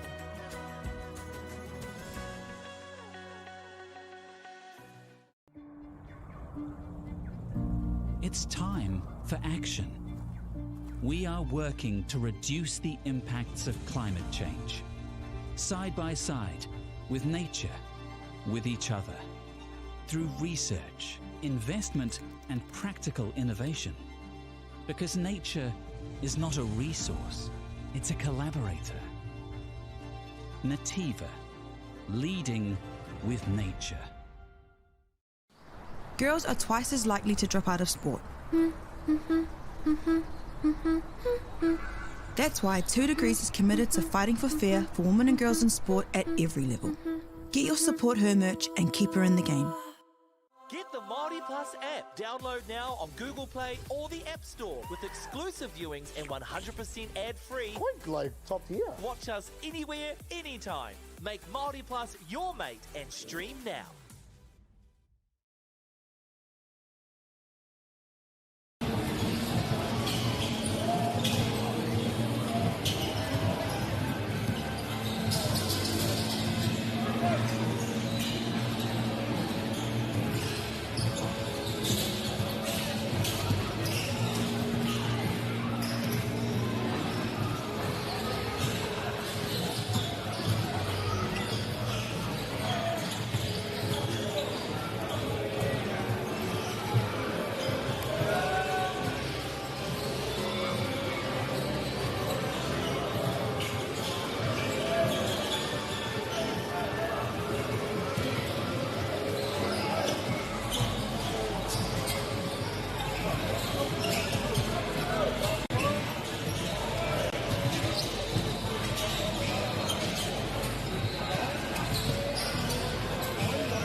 Ka tiake e tiwi nau mai, hoki mai anō ki tēnei pāpā o tanga o kāta Māori e whakapāho atu ana I te whakataitai poitu kohu ei o ngā kura tuarua o te motu. Ākua nei tutu ai te puehu ki Central Energy Trust Arena ki te Papaioia I wainga I ēnei tima e rua arā ko Hamilton Boys me Cashmir High. Tua tai ake, me I kā tika ki te iwi e pukuru tonu ana ki te mana o te wenua, tini ua tū ki te rangi ko rangitāne ki te wenua, rangitāne tangata, tēnei ka I, tēnei ka wakamate, o te anō rā ki ngā kai waka aere, ngā kai wawao, ngā kai tāhuro, me ngā kai hāpai katoa tēnei kaupapa, tēnā koutou. Tai noa ki koutou ko tū hono mai ki tēnei o ngā pāpā o tanga, tēnā koutou katoa. Ko wai tēnei a whakapā o atu ana, ko kauri iti wō tēnei e mihi ake ana ki koutou katoa. E te iwi, ko tīmata te kēmu, I wānga I ēnei tima e rua me te kaha kōkiri o Hamilton Boys. Hei tīmatanga, kia maumahara e te iwi. Kāre anō, ēnei tima e rua ki atoa I tētei kēmu. Nō reira, both teams will be looking to get on the board in this competition, this double A Boys Nationals competition. A very tough hole to be in. Anei a Hamilton Boys, te kōkiri ātāhua, tērā kōkiri I te pōro. Te tere hoki o tērā tama. Anei anō a Cashmir High. Kia tā rātou whakautu. Ka tukuna ki te poraka. E kaha nōna ki te pana I te hoariri. I ēnei momo kēmu e te iwi ko te tinana te utu. Kaore e kore kei te ngenge haere ēnei tama. O tēnei te rangi tua toru o te whakataitai nei.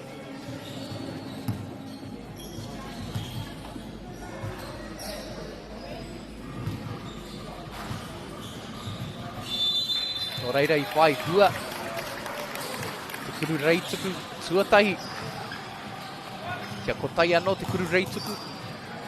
Au we, kaua ko te kuru reituku ko te kuru tautuku. Aroha mai e tīwi, kua roa te rā. Kāri whai hua, te kuru tautuku tuarua. Anei anō, Cashmir High looking to press early. Apply pressure to those Hamilton Boys guards. Not letting them set early. Anei anō, Hamilton Boys. Te kaha hoki o tērā kōkiri I te pōro. Nei anō a Cashmir. Te kaha ārai o Kariti o Hamilton. Ko te karanga o te kaiwa wao I haere ki tua o te pai taa. Cashmir looking to press early. Really force those Hamilton guards to work, tire them out early. Me te kaha ārai, ātāhua. Anei anō kei te whai, kei te kimi I ona hoa. Aha ko te pōturi o tērā reikuru. Kāri whai hua. E kaha no nei tima e rua. Te kōkiri, te pōro, te pai kia rātou ngā tau pai. Both teams looking to push the ball. Take advantage of those counter-attacks, playing fast. You have to in a competition like this. Arā, te reikuru, MāORI noa ki aia.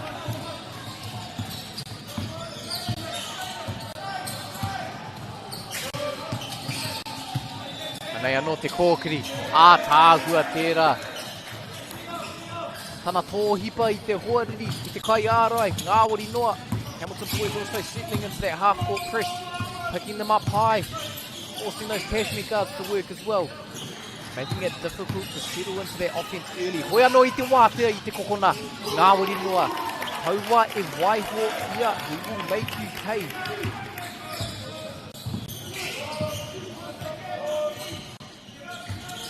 Nei anō. Hamilton Boys, kei te parirau maui. Ātāhua tērā taupare me te huri. Couldn't quite capitalise. Hoi anō, tātai te maka whai tiro, threading the needle there. Kaha rawa tērā taupare. Anei, te pau wainga. whakataha ia e ngā kai ārai o Hamilton Boys. Anei anō, ka hoki ki te poraka. Anei te taupai o Hamilton Boys. Cashmir doing really well to get back. Hoi anō, he reikuru anō, kei te tau paku haere e nei tima e rua.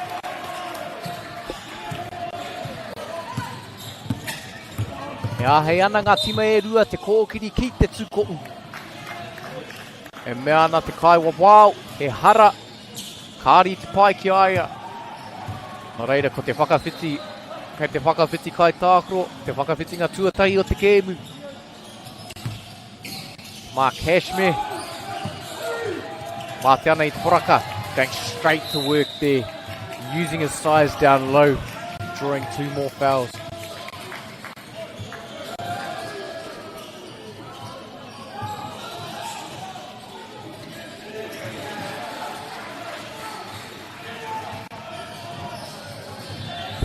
Both teams haven't been off to the start they would have liked in this competition. Looking to claw it back, get on the board here. Again, a very difficult pool to be in.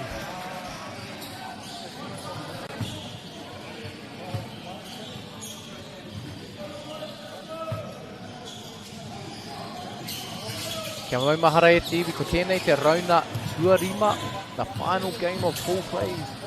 Pool play to my knowledge. And they are now Hamilton Boys. He kaha te ārai o Cashmir, kei te kōkiri anō i te pōro, te tere hoki o enei tima e rua. He tohu pērā ki te kounga o enei tima. Nei anō. Te tere o te tau pai, arā te hua, ngāwari noa te reikuru. Hamilton Boys looking to get out and run that fast break early. Quick to outlet the ball. Cashmir using those screens to free up from that Hamilton Boys press. And that's the danger of the defense, pressing that high. If Cashmir can get that high screen, it allows that guard to get a running head start. Cashmir making them pay with that opportunity there.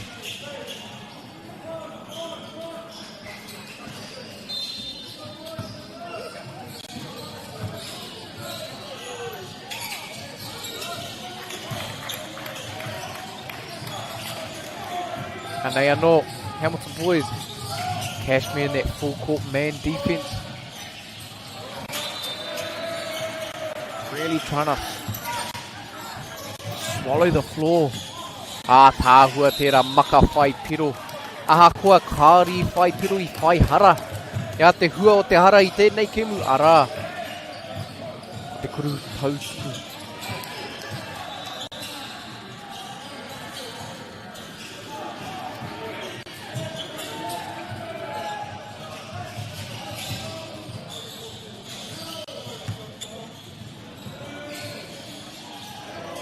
Nei te kuru tautuku tuatai. Able to connect there. Both teams looking to attack the rack early.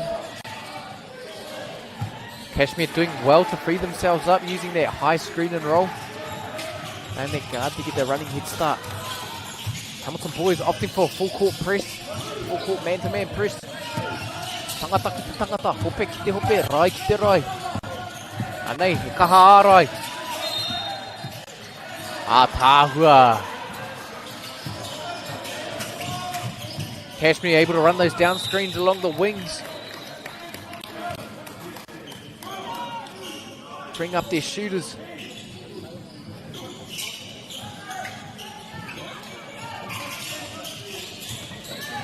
Very effective in a tight man-to-man defense. And they are not te whakautu o Hamilton Boys. Kei te whakawhiti, kei te wheta, ka peke. E mea ana te kai wawao I te hokoho kai ngā wai. Kāri I te pai ki aia. Anei anoa a Cashmir high. Kei te kōkiri I te pōro. Kei te whakarite te kai ārai I tōna tima. Te kai ārai hautu tērā. Anei anoa kei te pare rau matau. Ka whakahoki anoa ki te taumata. Te ti'i. Kei te kōkiri ki roto, ka puta kiwa o ka kōkiri anō ki roto, kei whea te hāpai o kore kau. Kua kimi hia tōna hoa, me te kuru. Tāhua, rawa atu tērā. Able to find that shooter open on the wing. Capitalising there. Anei anoa Hamilton boys. Ngāwari noa kia rātou te kōkiri ki te tūko'u. Hamilton boys getting to the rim of ease there. Anei anoa Cashmir high. Cashmir high. Able to draw a foul there. Again, both sides experiencing success when they penetrate. Cashmir doing particularly well, kicking the ball, finding those open shooters. This is very much a battle of the coaches as it is the players. E te iwi i tēnei wā wakatā. Me i kā tika ki ngā kai tautoko o tēnei o ngā pāpāotanga. So tai ake, ko wakata Māori nā rātou tēnei pāpāotanga kore utu. E tae ai koutou te tū ono mai, te mātakitaki mai i tēnei kēmu ahakoa kei ua koe i te motu. O te anō rā, ki ngā kai tautoko pūtea, ko koutou rā, ko Bailey's Real Estate, ko Caltex, taku whakahua, ko Caltex, ko Nativa, o te anō rā, ko Apollo Projects. Tēnā koutou i te tautoko pūtea nei. Ka mutu, ko te taurawhiri i te reo Māori, ia rātou tautoko i ngā pāpāotanga Māori kia rangono ai te reo i enei momo moropaki hākina katoa. Koutou katoa, tēnei ka me i ake. Ko reira, kei te hoki mai ngā kai tākoro. Whāminti me te hawhe i toi ana i tēnei hauwhā tuatai o te kēmu. Kia rua ngā kuru tautuku a Cashmir High. Ka whai hua te mea tuatai.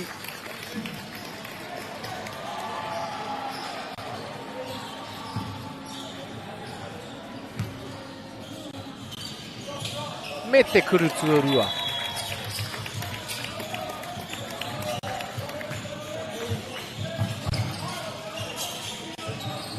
Nei anoa Hamilton boys, he paku whakawhiti.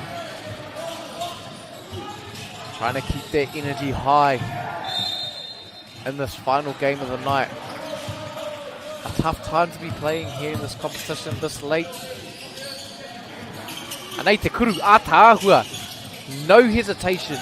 Ahakoa te tawhiti te roa. Nei anoa Cashmir High. Kei te kaha maka i te pōro. Ko te manako. Kia whaka neke i ngā kai ārai. Tāhua te huri me te rei. Kāri whai hua, arā te tūrapa. Engari kei a Hamilton boys te pōro i tēnei wā kei te kōkiri. Ka tū pana haere i te pōro. Te huri me te rei. Textbook bit of a defensive miscommunication there. Hoi anō, outstanding offense there on Hamilton boys' part. Anei anō, choosing to slip the screen. Ka kōkiri. E meana te kaiwa wāo ai i te whātoro te ringa. A push-off. Nō reira mo te hunga e mātakitaki ana. For those of you watching who might not know, that was called a push-off because his arm extended beyond his cylinder. Extending the arm and its full extent is not allowed. Anei anō. Kei te kimi haere. Hamilton boys looking to flash high. Cashmir opting to play zone this time round. Hamilton boys making them play. Hey, that's exactly what you have to do. When you come up against a zone, the better you shoot, the more the floor opens up. Cashmir High called for a travel there. Te hokai ngā wai. Kei mua tonu i te aroaro o te kaiwa wāo, kāri whakaitia. Anei anoa, Hamilton boys. Putana te ihu i tēnei wā. Looking to flash high. Again, replacing at the corner, flashing high. Hamilton boys will need to get it in, using a screen instead to try and open up one side. Kei te kōkiri. A kāri I whai hua.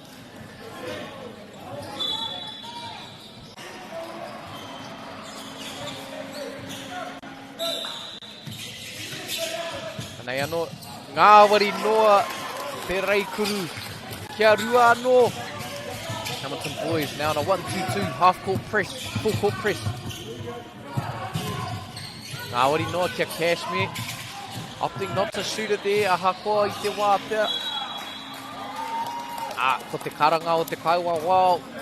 Kaia Hamilton boys, te pōro I tēnei wā.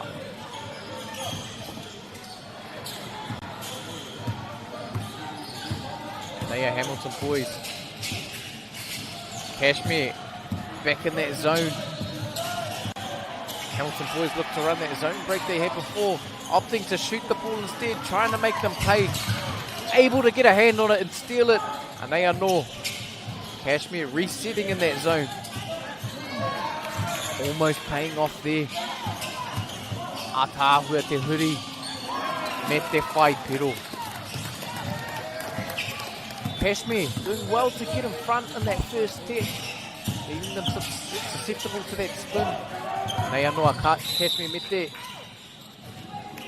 Ko te karanga o te kaiwa wao. Tai hua ka ki te. Te mea ana he hara.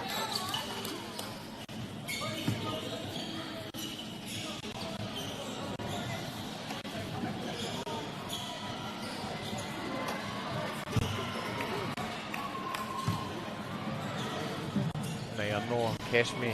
Hei te kuru I te pōro.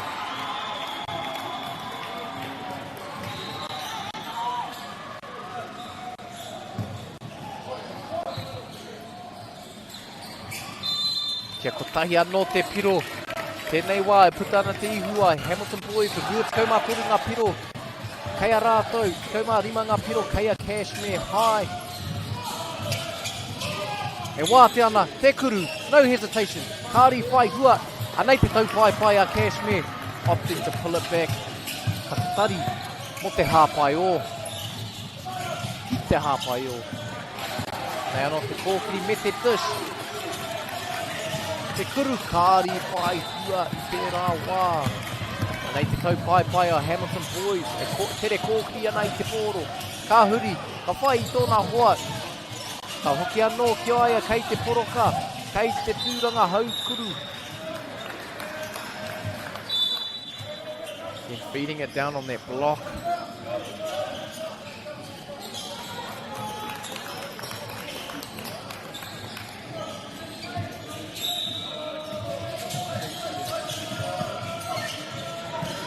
Nei anoa Hamilton boys. Te huri, te kuru. Ngari anō te hua.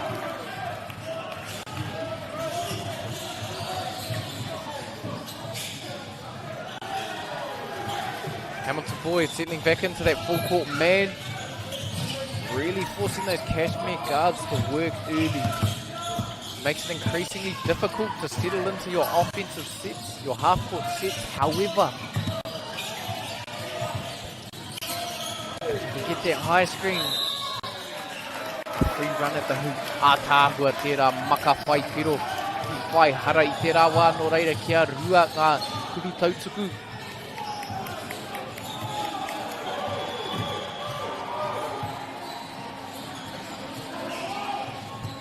Isaiah Solomon tēnei to strike.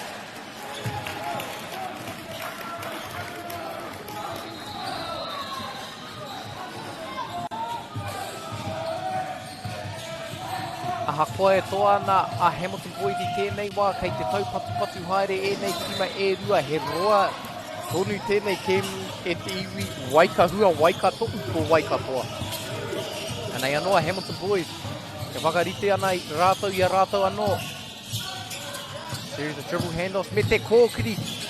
Wā I ana I ngā kai ārai. Ka puta ki wa o kāri whai hua te kuru whiwhi toru. Mea ana te kai wa wau I haere kitua o te pai pito.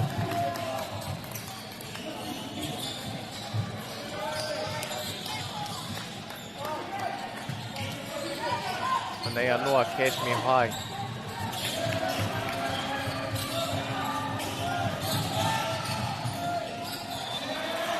Looking to attack the rim again if they can. Ai reira te wakaro. Ngari anō te hua. Anei anō te taupai o Hamilton boys. Hamilton boys very dangerous on that fast break. Using their defense, generating offense, able to get 2 free throws out of that one.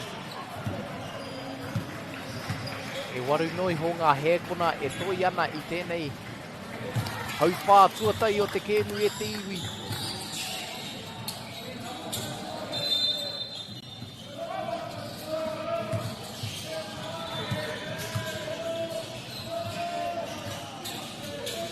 Arā ka whai hua te kuru tuarua. He waru noi ho ngā hēkona e toi ana me tere te mahi. Anei te kōkiri o Cashmir, ka kōkiri. Ka tūpana haere, me kuru. Rawe katoa, ka tahi te mutunga o te haupā. Ko tērā I whai hua o te āhua nei. Ko Isaiah Solomon tērā. Kia torua no ngā piro, no reira e te iwi ka tahi te mutunga o tērā haupā. I tēnei wā e puta ana te iwi o Hamilton boys a rua te kau mā rima ngā piro kei a rātou, te kau mā iwa ngā piro kei a Cashmir high I tēnei wā. What a momentum shot that was. Cashmir needed that to going into this second quarter, trying to claw back some momentum. Some outstanding basketball play from both sides. Hamilton boys are very dangerous on that fast break early. Cashmir throwing an array of defenses at them, switching between the zone. That man-to-man full court press as well as that half-court man-to-man. Hamilton boys doing the same on the defensive end. Both teams really trying to pressure those guards, make it difficult to settle into their offense. Kaore kore kei te kororo rautaki ngā kai waka aere o ngā tima e rua I tēnei wā. I tēnei wā waka tā e kare mā me mii anō ki ngā kai tautoko o tēnei o ngā wakataitai. Tēnei te rangi tuatoru o te wakataitai nei ki taku nei mō io. Engari me mii anō ki ngā kai tautoko arā ko wakata Māori nā rātou tēnei pāpā o tanga. O te anō rā ngā kai tautoko āputea kei te kite koutou I o rātou to'u kei te mata o tō rorohiko o tō hangarau hiko rānei. Arā ko Bailey's Real Estate, ko Caltex, ko Nativa, ko Apollo Projects. Mei kore ake koutou katoa painua ki te taura whiri I te reo Māori I a rātou tautoko. I nei pāpā o tanga reo Māori katoa.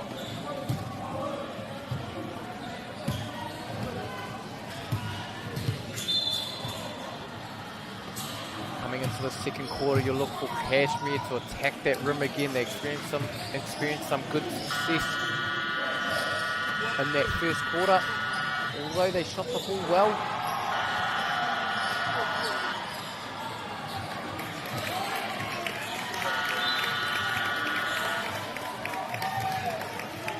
Hamilton boys, no doubt more of the same, looking to get out on that fast break, using that defense to generate offense. Being physical where possible, keeping their hands out of it. Anei anō, tērā full court press. Arā, Cashmir doing exactly that, getting to the rim early. Look for them to do more of that to draw themselves back into this game. Hei te taupatu haere e nei tima e rua. Anei anō a Hamilton boys. Hei te kōkiri haere, experiencing great success, penetrating through the middle. Ka huri haere I reira te whakaro I te kini ia ki tōna hoa. Expecting his teammate to wheel there, couldn't quite find him. Hamilton boys very dangerous off these baseline out of bound plays. Already experiencing success of one. Bit of a box action here. Ko te painga o tērā rautaki he nui ngā kōwhiringa mā te kaumaka I te pōro. Anei anō ko te tūrapa kei a Cashmir, kia Cashmir. O ngāwari I haukotingia te pōro, ngāwari noa kaha rawa tērā ārai. Ka tahi te haukoti ko tērā.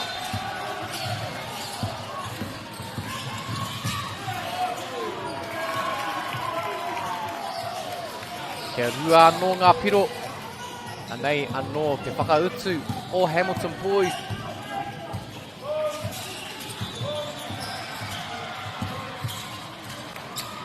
Kei te makahaere te pōro ko te mana ko kia whakaneke i ngā kai ārai anei ka whakawhiti. Ka kōkiri ki te pai pito, kei whia tōna hoa. Looking for that big to wheel, couldn't quite find them. Penetrating along that baseline. Hoi anō e mea ana te kaiwa wau. He hara. Kei te whakawhiti pia, ngā kai tākaro.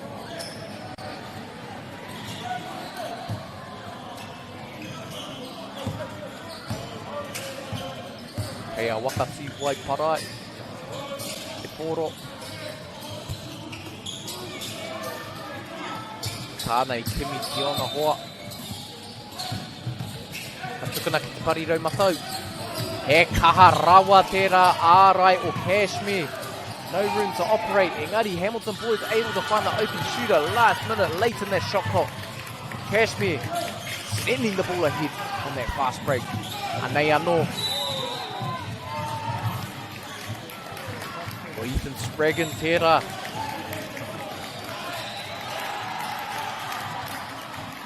Te kaha nōna ki te kōkiri ki te tūko'u. Te kai ārai hautū o Cashmir High. Tāhua tērā reikuru ko Isaiah Solomon anō tērā. E whai pero ana mo tōna tima. Kia kotahi, te kuru tautuku. Hoping to capitalise here.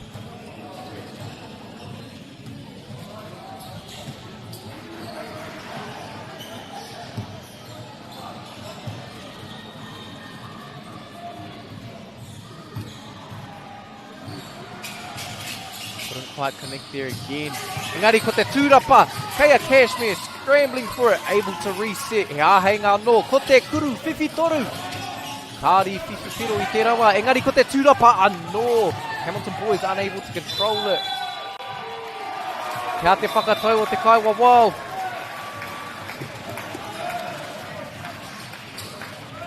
Tēnā pēr i te hōkai ngā wai.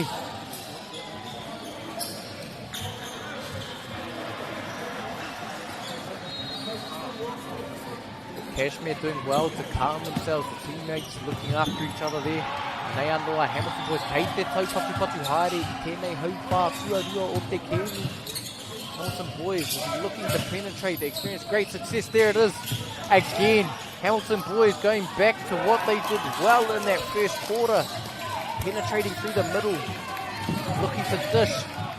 Unable to split the defense there. Anea Hamilton boys look for them to do the same. In this half-court set, they like penetrating through the middle, dishing to those wings where they can. Both sides unafraid to shoot the ball, utilising the screen. Me te huri, ara, ko te reikuru. Fighting through contact, he aha te hua. Kia rua ngā kuru tautuku.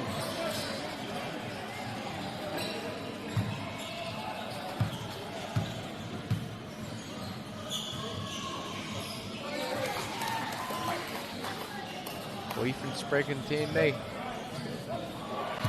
Mo taku he, my apologies, I got the names wrong before. Number 9 of Cashmir High School, I believe, is Joshua Breckmeyer. Mo taku whakahua i ngā ingoa.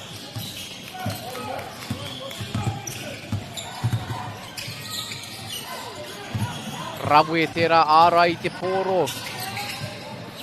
Showing the chest, unafraid of contact. Kātahi te tūrapa ko pērā. Ko Axel tērā, mo taku he te iwi. Ko Axel ke tērā, my apologies Axel. Axel Heyman, number 13 of Cashmir High.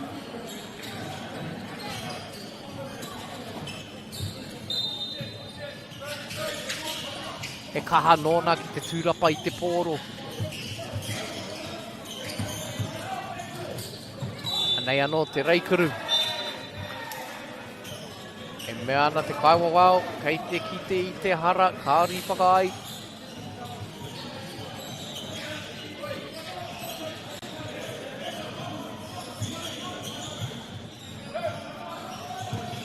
Nō reira kotahi, pēr, te kuru tautuku. Kei a Ethan Spraggin.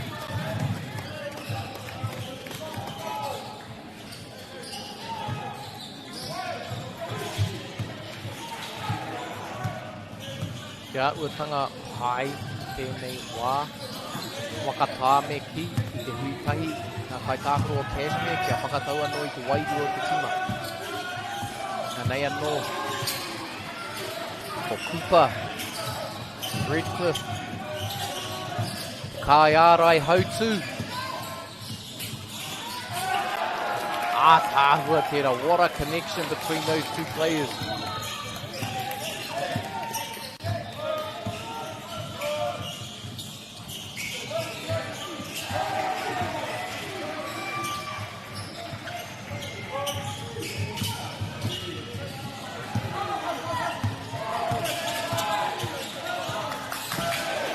Te kōkiri.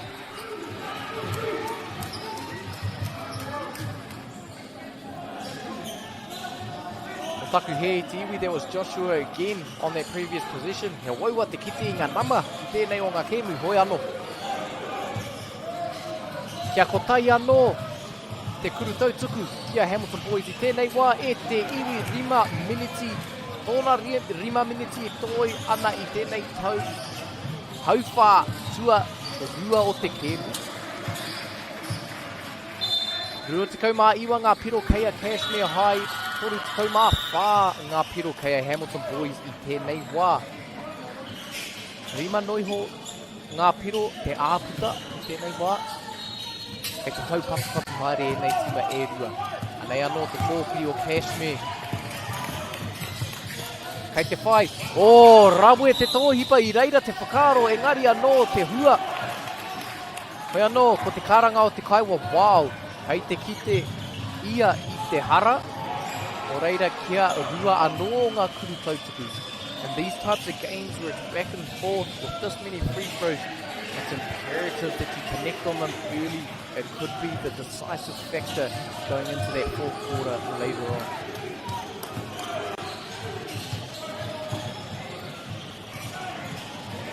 Tāhua, kia kotai anō te pero.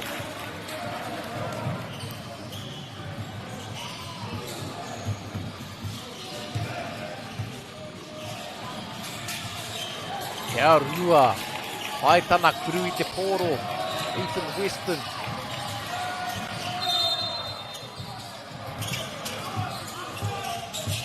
Anei anō, Hamilton Boys.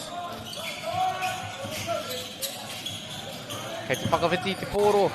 Anei anō tērā kōkiri me te huri. Cashmir defender able to read it that time round. Tai te tūrapa ko tērā ko Nikolai. Rolling tērā. Nei anō te kōkiri me te huri. Te rei kāri whai hua.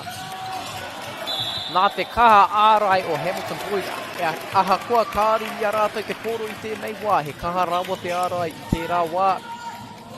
Ngari me pērā anō ka tika.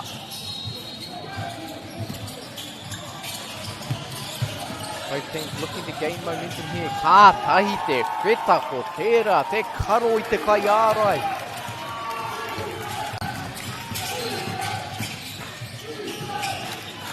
Arā te rei. Kei aia toni te pōro I te wheta haere. Engari e kuru tautuku anō.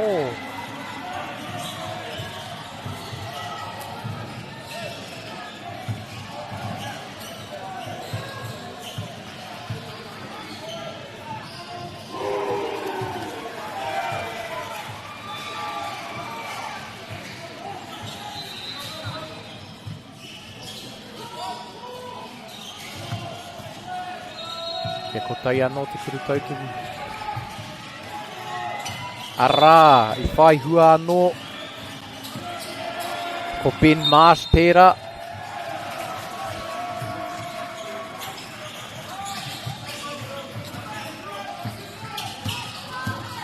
Nei anō a Cashmir High. Kei te maka haere I te pōro, huri noa I te pai whiwhi toru. Ka tai te haukoti ko tēnā, nei te tau pai o Hamilton Boys doing what they like to do, that fast break.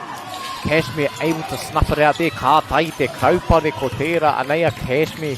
Kei te pōturi te haere, kia whakatau anō te wairua o te tima. Anei anō, ka hoki ki runga. Kei whia te tōna hāpai. Hamilton boys, that relentless defensive pressure. Cashmir with no choice but to drive the ball there. That's what they'll need to do when that Hamilton boys defense comes up so high. Refusing to let those guards have time to set that offense.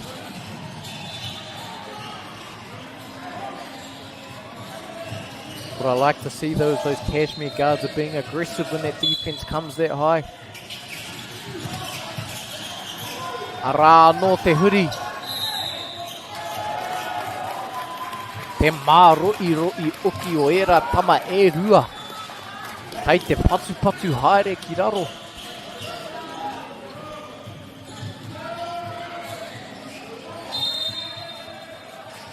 Anei anō.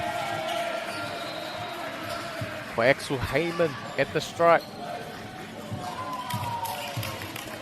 Putting a lot of points on the board for his team here in this game. Doing the work down low.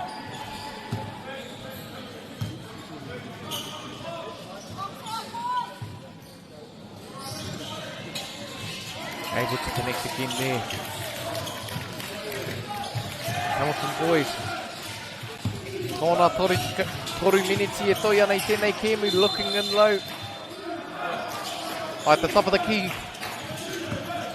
Nei anō, ka whakawhiti, ka puta ki wao, ka hoki anō ki wao. Ka maka, he maka vai piro, ka ri vai piro. Ka te karanga o te kaiwa wao I tēnei wā. Ki te ia I te hara. Look like a push in the back and over the back foul power.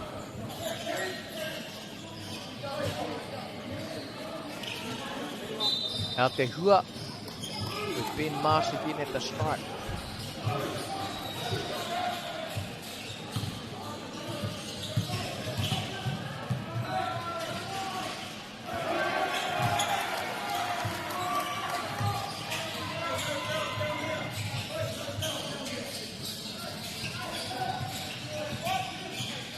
Pai hua te kurutua tei, anei te kurutua rua.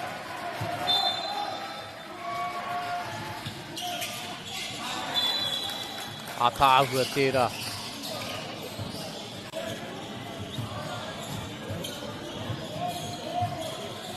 Toana Hamilton boys I te toru pero I tēnei wā. Hamilton boys going back to that full court press. Looking to deny the ball where they can. And it looks to pay off. Can they get control of it? And mea ana te kaiwa wild call. He jump ball kei te haere.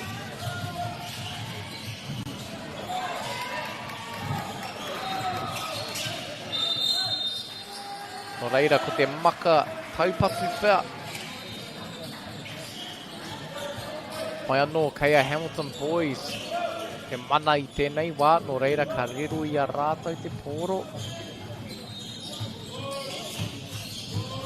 No reira kei te whai rautaki. Kei te kiki ngā kai tākro. Whakarite ana I a rātou anō.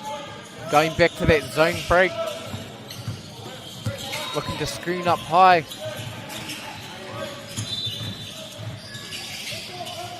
A tāhua tērā.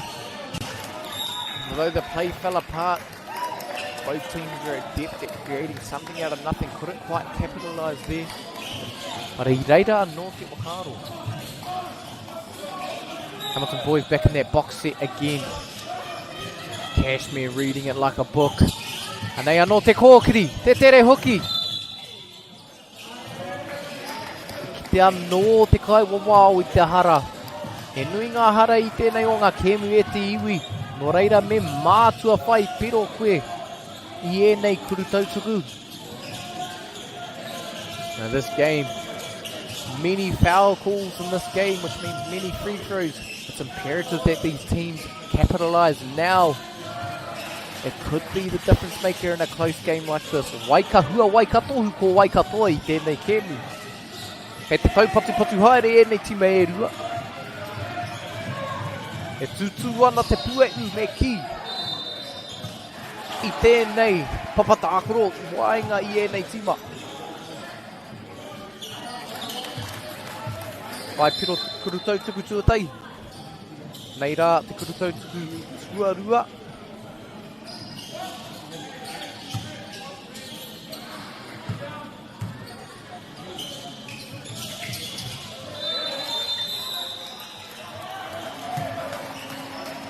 Timeout. Quick timeout. Toru miniti noi ho e toi ana I tēnei hau whā. Look like Cashmir taking the timeout. No doubt a strategic one. Looking to draw up a play and try and capitalise. Gain some momentum to close out the second period. Able to claw back a few points here. The outstanding shot to finish the quarter. The first quarter, gain that little bit of momentum. Hamilton boys though, ko tā rātou matai. E patu haere te hoariri aha koa te aha. E whakataka I te taia nifa o Cashmir High. Reira, kaore e kore, kei te kōrero, rautaki anō ngā kai whakahaere o e nei tima e rua. Ngā rautaki, mo te ārai, ngā rautaki kia whai piro anō uki.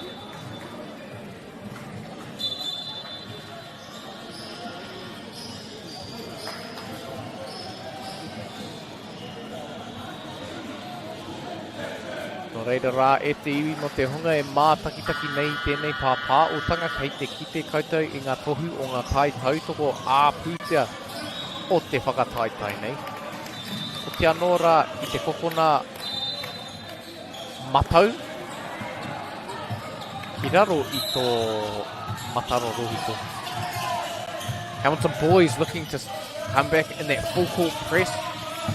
A very strategic move there, knowing that Cashmir was likely drawing up a play, trying to disrupt it early. Hoi anō, Cashmir still able to make the most of that play, couldn't quite capitalise, able to secure the rebound. Engari I hōkai anō ngā wai. Kei a Hamilton boys te koro I tēnei wā. Kia kite tātou I ngā hua o tērā wā wakatā o rātou. Anei, ka tukuna ki te kokona. I te wātea tonu. Aha, koa he ringa kei nua tonu I te aroaro. I whai piro tana kuru whiwhitoru. Nei anō a Cashmir aha koe wātea na kāri I kuru I te pōro kei te tiro ki raro. Ka hoki anō ki runga ka kōkiri ki roto me te rei. Kāri whai hua te rei kuru. Kei a Hamilton boys te pōro. E kaha anō rātou te aere, te ārai. Mai mua tonu I tērā wā wakatā. Hamilton boys using their defense, trying to snuff out those possessions. That onslaught of Cashmir High. Looking to capitalise here. Kuru whiwhi toru. Big three. Will it go? Kāri whai hua.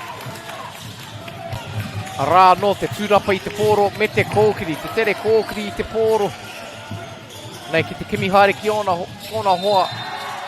Kai whia te hāpai. Ka tukuna ki raro. Ka huri haere. Ka tukuna anō ki roto. Hamilton boys really amping up their defensive pressure to get out on that fast break. Able to capitalise again. Hamilton boys is so dangerous on that fast break. Again, that full court press, looking to fluster the Cashmir guards a little bit, preventing them from getting into their sets as easy. Here they go this time. Tāhua tērā. What a play. Opting not to shoot it there. Engari, kāri whai hara.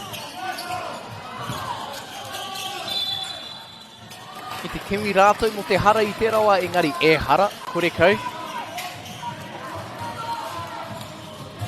Koe no kei a Cashmir High, kei a rātou te pōro I tēnei wā. You see at the iwi, basketball is very much a game of runs. Hamilton boys able to pour on some quick points there. Koe anō, ko tahi miniti tonu e toi ana. Wā roa tērā. Cashmir looking to close this quarter out strong. Can they claw back a few more points going into this half?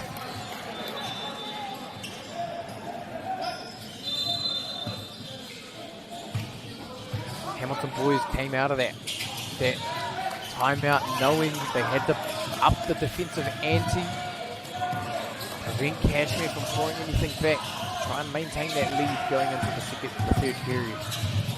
And they annoy Hamilton boys. Kei te kōrikiri ki roto. Tāhua tērā. Tērā kuru whiwhi toru. Mea waua ka kite I tērā momo kuru I te pōro. A dying art, the mid-range game. A rā anō te maka whiwhi piro. Me te reikuru, ngāwari noa. Te tere hoki o te kōkiri. I pēnei kē te kai ārai I kaupare ia I te pōro, engari kāri whakaaitea te kai wawao e mea ana, kei te ki te au I te hara.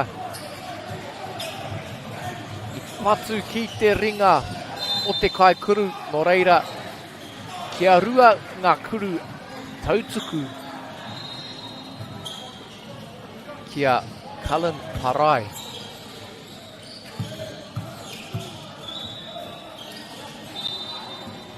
Whai hua te mea tōtei.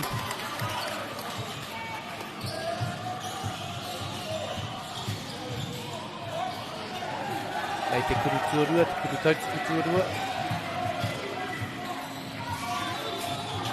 Cullen able to capitalise on both of them.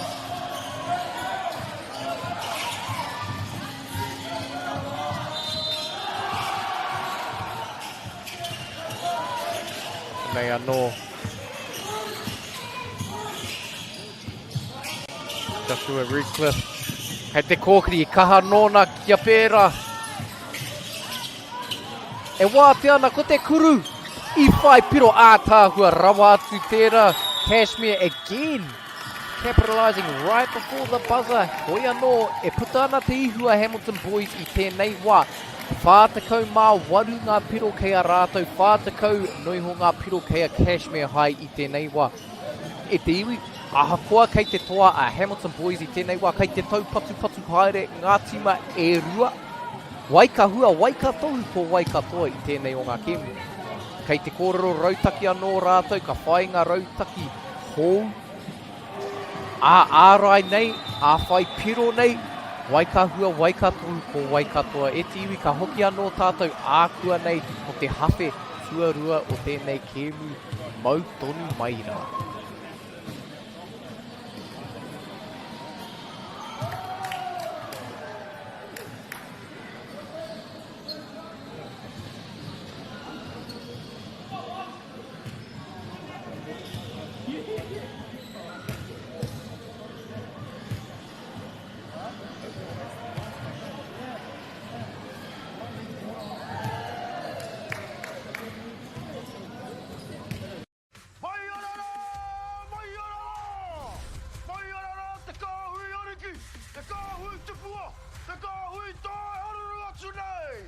Ariki ki whakaata Māori me MāORI Plus.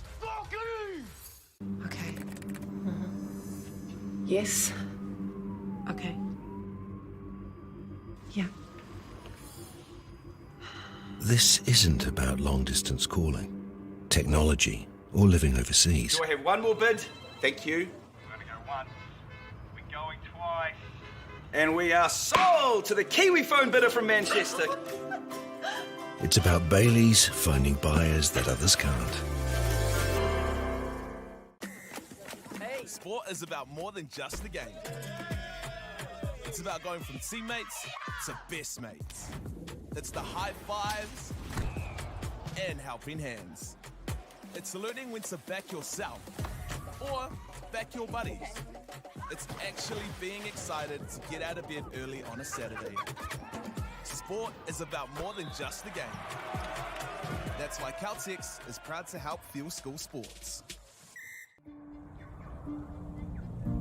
It's time for action. We are working to reduce the impacts of climate change, side by side with nature, with each other, through research, investment, and practical innovation. Because nature is not a resource, it's a collaborator. Nativa, leading with nature. Girls are twice as likely to drop out of sport. That's why 2 Degrees is committed to fighting for fair for women and girls in sport at every level. Get your Support Her merch and keep her in the game. Get the MāORI Plus app. Download now on Google Play or the App Store with exclusive viewings and 100% ad-free. Point like top tier. Watch us anywhere, anytime. Make MāORI Plus your mate and stream now.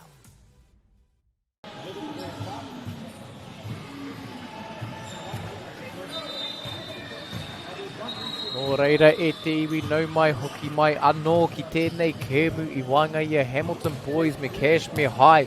I tēnei wā e puta ana te ihu a Hamilton Boys whātikau mā waru ngā piro kei a rātou.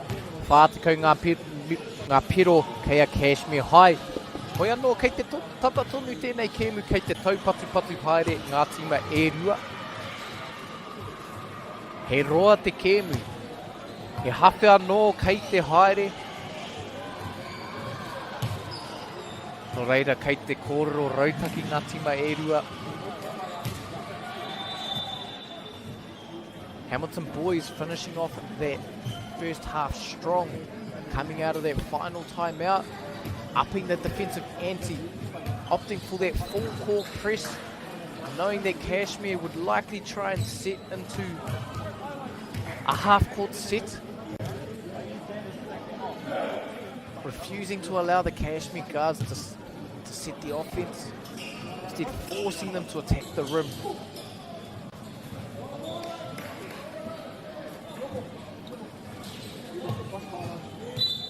Hamilton have been very dangerous, also on that drive through the middle. Cashmere have been shooting the ball very well. Both teams dangerous on that fast break. Nō reira e te iwi kei te tīmata, te hawhi whakamutunga o te kēmu o te rā anō hoki. Anei a Cashmere High, te kai ārai hautū o Cashmere, ka tukuna. Ko te kōkiri ki roto, kei whea te hāpai, ka hoki anō ki wao. Me te whakawhiti, te kōkiri I te pai pito, me te rei. Ātāhua rawa tērā, Cashmere looking to attack the rim early. And straight into that press.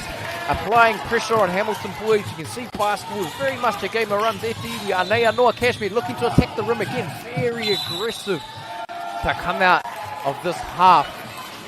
Nō reira, kei te kite tātou I tērā rautaki. Cashmere.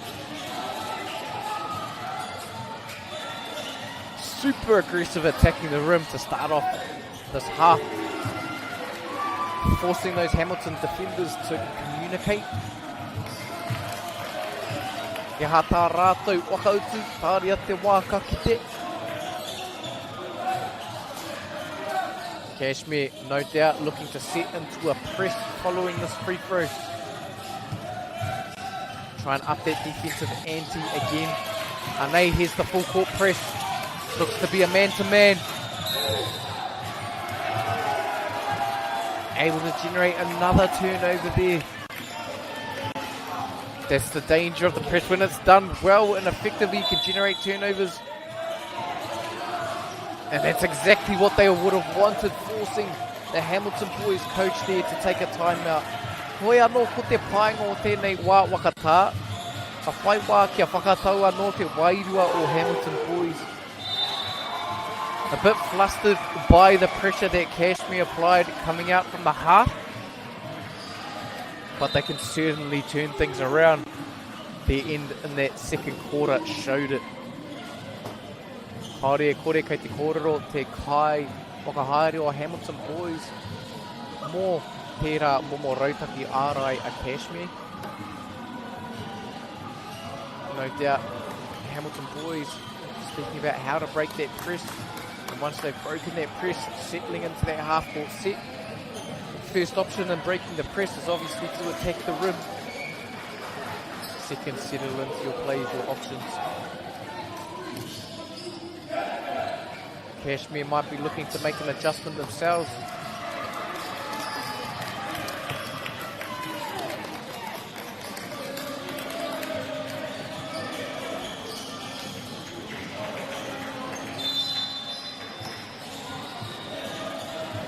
Whai anō kei a Cashmere tonu te kōro I tēnei wā. Arā, te ārai o Hamilton Boys couldn't quite get it. Anei anō, Cashmir, kei te kōkiri ki roto, me te rei, looking to dish it instead. Kāri I whai, I tōna hoa, kei a Hamilton boys.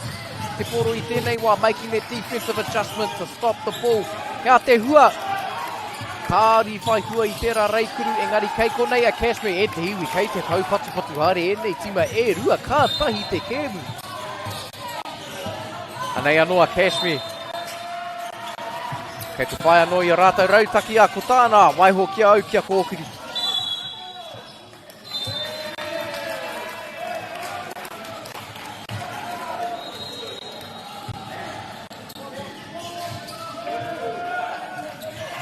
Nei anō a Hamilton boys.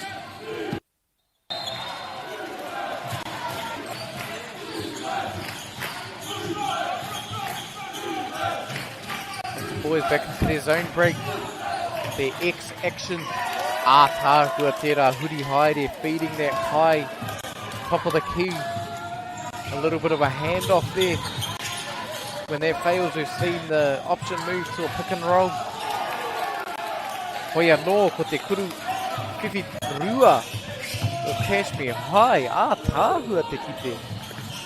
Both teams settling into those half-court sets again. Kei te kōkiri a Hamilton. And the dish. Te kuru, kāri whai hua I reira ke a Joshua Breitmeyer. Aroha mai te whakaua.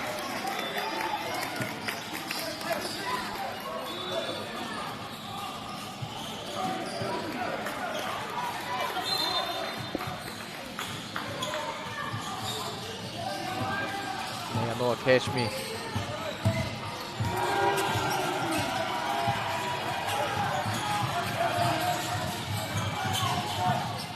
Kei Fiona Hoa, a dangerous pass there. Hamilton boys couldn't quite get to it. I reira te whakaro, anei te kuru.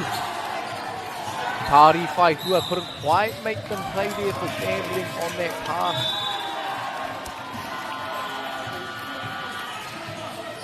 Hamilton boys making a quick adjustment. Kā tahi te tīmata o te hauwhako tēnei e te iwi. Cashmir opting for a full court press of their own. MΑΟRI noa kia Hamilton boys looking to settle into their half-court set. Ka kōkiri ki roto. Very dangerous when they do that. Kia te hua, ara te hua. Kia rua anō ngā piro. Hamilton boys so dangerous when they attack down that middle. I reira te whakaro. Looking for a bit of pick and roll. Engari I reira ngā kai ārai o Hamilton boys. Hamilton boys looking to penetrate again. Mea ana te kaiwa wao, ko te wai I haere ki tua o te paitaa.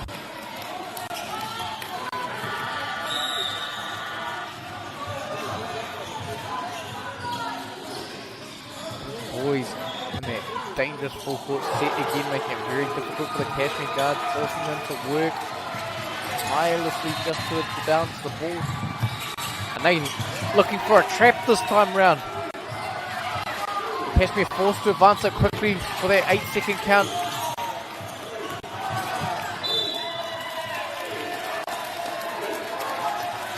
Able to generate a turnover from that one there. Hamilton boys look to have regained control. Cashmir will be looking to take it back through their own press. Anei anō. Tāhua tērā reikuru. Te Cullen Parai tērā. Anei. He reikuru anō. Cruz, mahauari ki tērā. MAORI noa ki aia.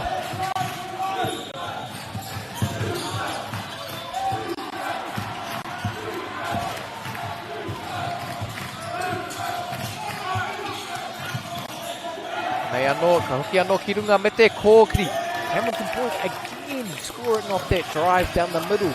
Ka wāwai. Inga kai ārai. Or Cashmir high. Anei te kuru, both teams. Straight to the rim. Coaches on both sides will not be happy with that. Too easy of a basket to give up. Kei te tau paki haere ngā tima e rua.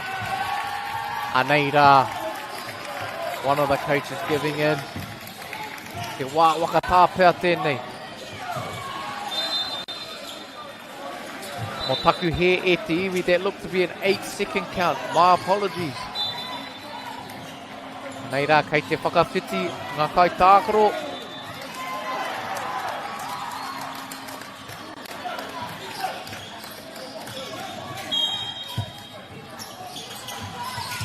Whakatiwai coming off, Whitu Barlow coming on. Ara, te tāhai. Ngari kāri, I whakaitia e te kai wawau. Heia Hamilton boys te poro I tēnei wā.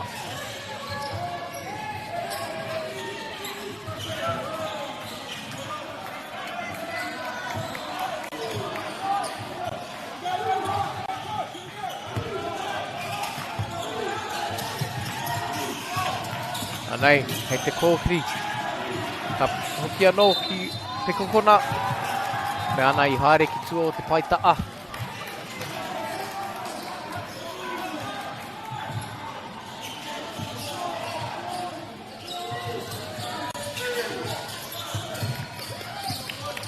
Anei. Ko Cruz mahau are ki tēnei. Kei te kōkiri ki roto. I ngaro I aia te poro. Engari kei tōna hoa te poro I tēnei wā. Ko te kōkiri me te rei. He kaha no tēnei tama Joshua Breakfire. Te kōkiri ki roto ki te tūko'u. Kia te hua o tana wakapaukaa. Kia rua no ngā kuru tautuku. He kaha no nā ki ēnei momo kuru o te poro. Kuru I te poro.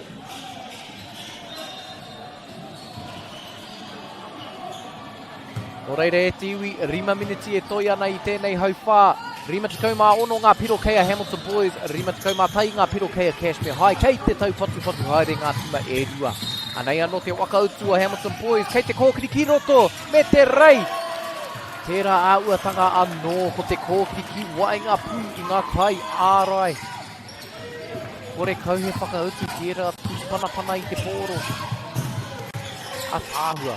Anei anō a Cashmir High, ko tā rātau e kimi haere I ngā āputa. I wanga I ngā kai ārai o Hamilton Boys. Ko te kōkiri, me te rei. O a tāhua rawa. Cruz mahau āraki tērā. Ko te hanga nei, I te rewa.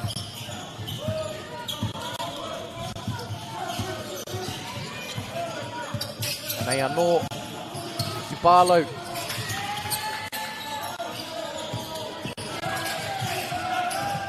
Tupalo driving.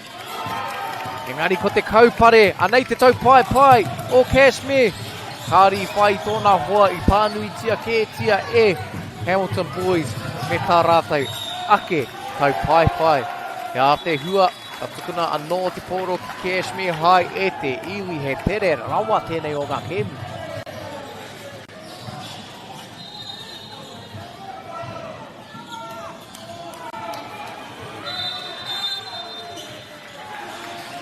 Miniti e toi ana I tēnei hauwhā tuatoru o te kēmu. Wainga I ēnei tima e rua. Kia maumahara e te iwi. Both teams are yet to win in this tournament, so they'll be really hoping to claw one back in this pool stage. Nei anō a Cashmir High. Kei te kōkiri ki roto. Ka wheta. I reira anō te whakaaro.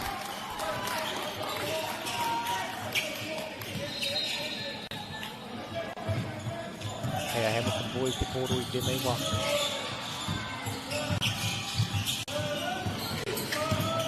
Ka kōkiri ki roto, ki wainga nui anō I ngā kai ārai. Ka tūrapa, ka kuru. Kia rua anō ngā kuru tautuku.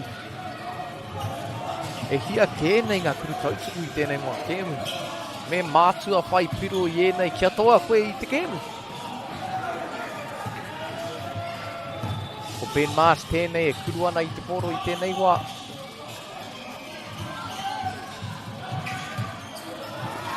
Kāri whai piro te kuru tuatai.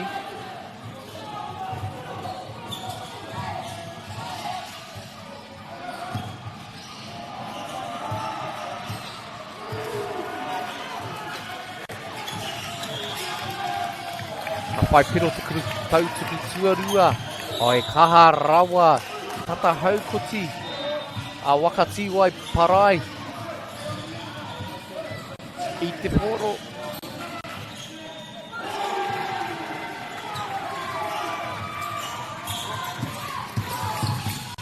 Nei anō.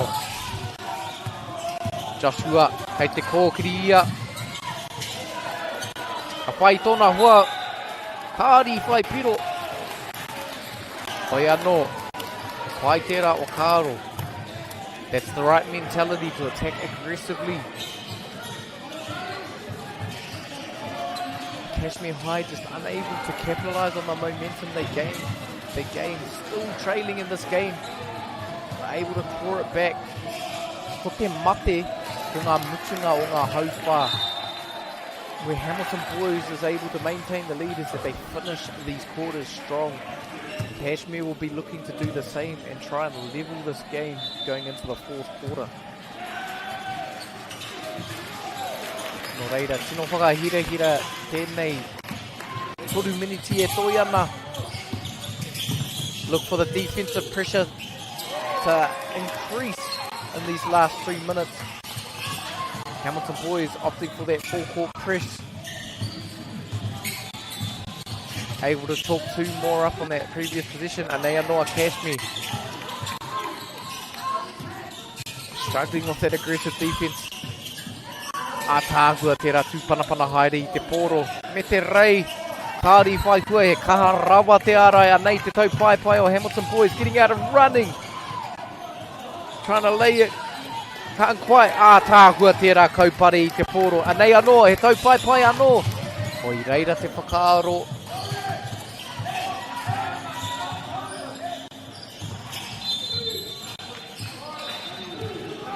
Anei anō Hamilton Boys. Te taupare me te hurika.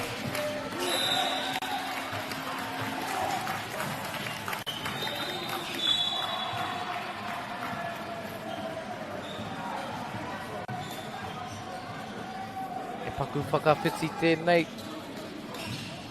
Kia whai wā anō a Cruz MāORI ki te whakatā.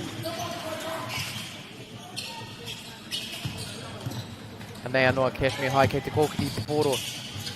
That high screen and roll action, allowing the big to go to work. Doing what he did best at the start of this game.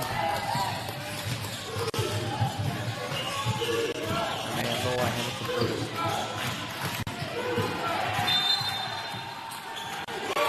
Ātāhua rawa tērā. I pēnei keo I te hōkai ngā wai engari e kāu. Ko te kuru, they need this one to go. Ātāhua tērā, Cashmere really need that one to go to stop the momentum. We know Hamilton Boys just getting out and running every time. Cashmere coach won't be happy with that, urging his players to get back. We know ko tā rātou kia pērā huki. Cashmere looking to do the same, saying anything you can do, we can do. Both teams looking to get out and run. Ko tai miniti. E toi ana I tēnei kēmu. Cashmere claw it back before we go into the fourth. Anei te kuru. Hamilton Boys, big 3-pointer there. Spreading that lead again. Cashmere looking to control the ball, settle into an offensive set. Ko tai miniti e toi ana I tēnei haupā e te iwi. E wāte ana, ka whai I tōna pauwainga. Kei a rātou tonu te poro. Cashmere really looking to score here. Haven't been able to finish the past 2 quarters as strongly.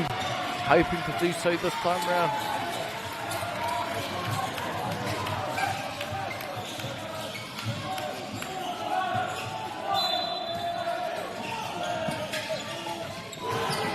Nei anō.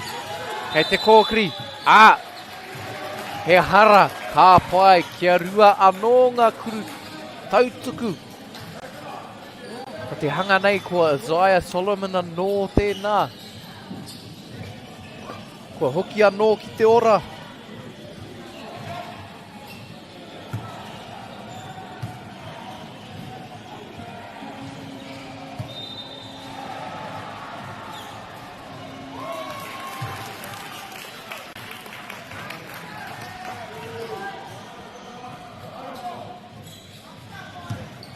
Tai anō te kuru tautuku.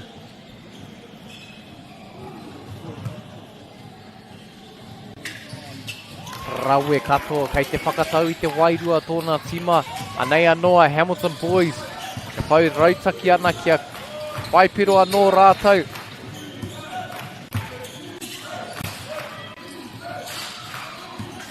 A series of handoffs. Ara te hua, ko te kuru.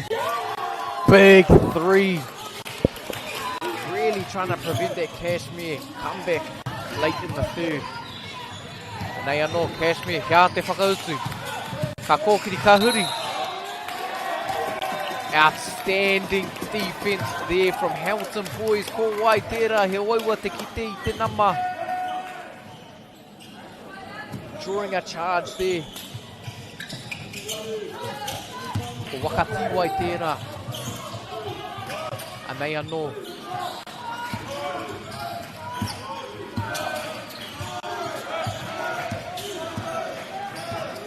Tata pau te wā. Kia toru anō. Ka tahi te mutunga o te haupā ko tēnā Hamilton boys.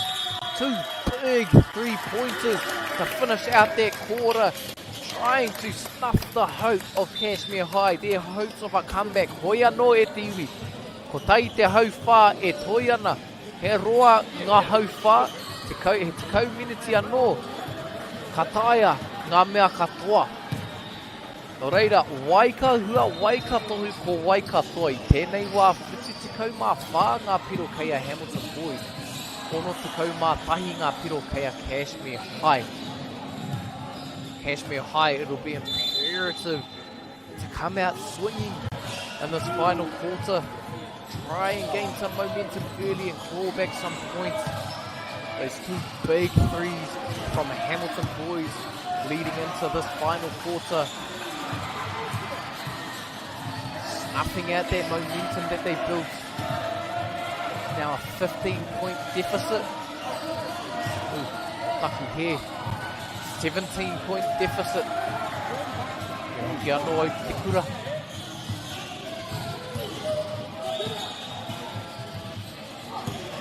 No reira rā. I tēnei wā e te iwi. Me mi'i anō ki ngā kai tautoko o tēnei o ngā whakataitai. Arā ko whakata MāORI.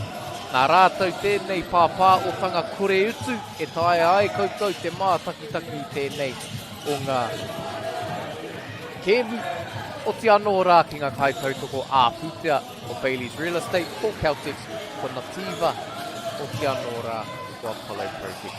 E te iwi, kei te hoki anō mātou mō te haupā whakamutunga o te rangi. Te haupā whakamutunga huki ki wainga I nei tima e rua o Hamilton boys me Cashmere High. Tēnei wā e toa ana e Hamilton boys. He kaha no rātou te kōkiri ki te tūko'u. O te anō rā, he kaha rawa tu tō rātou ārai I te pōro. E rua ngā kuru whiwhi toru. Hei whakakapi I tērā haupā tua toru. No reira, anei te haupā whakamutunga e haere ake nei e te iu. Hea Hamilton boys te pōro I tēnei wā. Ka tutuna ki te pari rau matau. Anei te taupare. Kei te kōkiri anō. I reira te whakaro. Kei a rātou tōnei te pōro. Kātahi te kaupare. Anei anō a Cashmere looking to get one early, pushing the pace. Ka kōkiri pēr ki roto. Opting for that handoff and the swing. I te wātea I te parirau. Maui kāri ki te I tōna hoa. Anei anō looking to feed it into the block there. Hamilton boys really doing well to shadow the offensive player. And Mana Pawawao, a treble.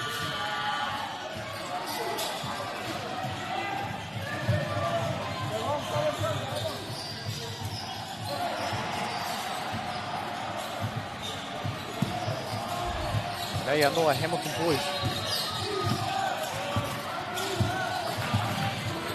Ka tukuna ki roto. The top of the key again, playing off that handoff. He tere te kuru I te pōro. Unable to follow through there.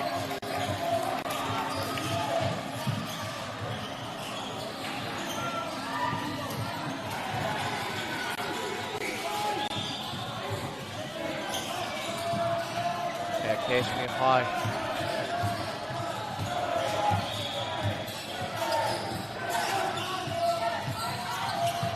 Playing in the post, te kaha hoki o tērā tama.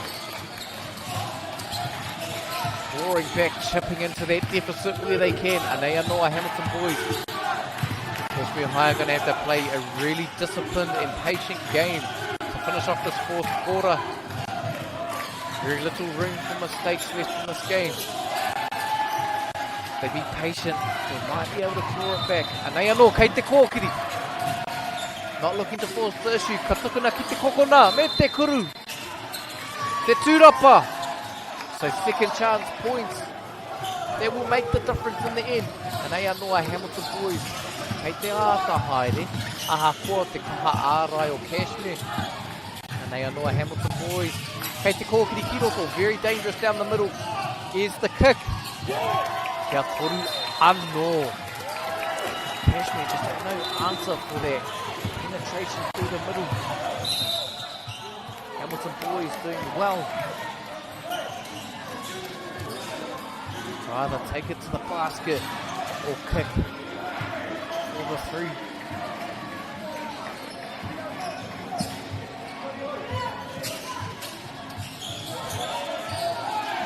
They are not Cashmere. Kei te hautui tōna tima ka tukuna. Ki te pauwainga ka tukuna ki waho ātāhua. Inside out action. Textbook play right there. They'll be looking to string a few more of those. Try and gain some momentum in this game, but it all starts with getting a stop. Can they stop this Hamilton boys onslaught?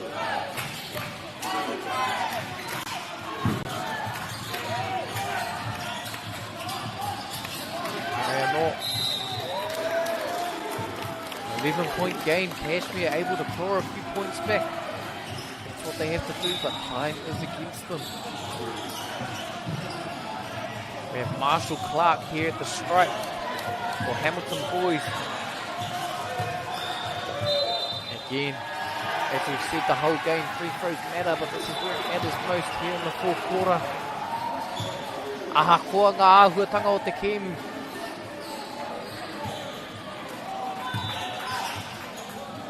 Hāki roto, hāki wao. Whakatau i a koe anō, te tuki pai koe i te mai.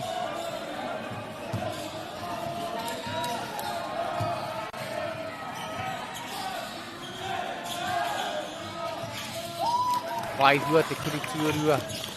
They are not Cashmere High. Another strategic substitution here in the fourth. Ka tukuna ki raro. O i reira anō te whakaro. Kāri whai te ringa o tōna hoa. Engari ko te taupai pai o Hamilton boys i aukati. Nia e Cashmere High.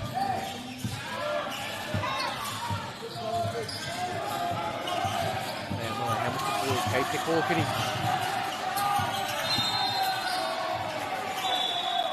Ai. E mea ana te kaiwawao i te hōkai ngā wai.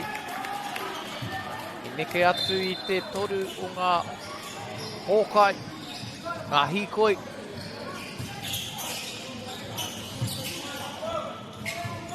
Mea noa Cashmere. Looking to score another point back here. Down by 12. He kuru anō. Ātāhua tērā. Maka i te pōro, ka whai piro rānei.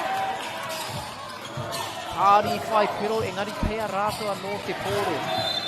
Kono he kona e toi ana. Kaha te ārai o Hamilton boys, anei te tau pai, he kaha no rātou. Tērā mai. I te whai i te are upa. Engari anō te whai hua. A rā te kuru, he waua rawa tērā. He kaha hoki o tērā tama. Taku waka pai ko Nikolai tērā. Cutting that deficit down to 10. Cashmere need to continue to play discipline and try and get those stops where they can. Te tere hoki o tērā tama. Kia wāwā I te ngā kai ārai ko ai tērā.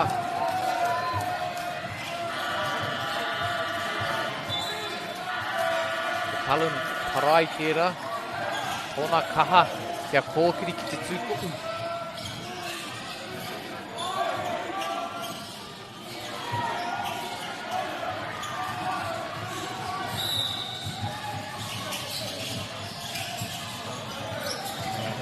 Boys, e te iwi rima, tōna rima miniti e toi ana I tēnei haupā whakamutunga o te kēmu. Anei te tau pai, a Cashmir, ka whai hua rānei, ko te reikuru. Ka tai te kaupare, engari e mea ana te kaiwa, wow. He hara, I te kite ia I te hara. Ko te hanga nei I te tuki ngā tinana. Kāri wakaaitia tērā I tēnei o ngā kēmu. Kia rua ngā kuru tautuku. Me mātua whai pero e nei kuru tautuku. Pressure free throws here for Fergus Kane. Nari kāre paku aka ki aia, he aha tēnei mea. Wanga, kāre ia I te paku mōhio.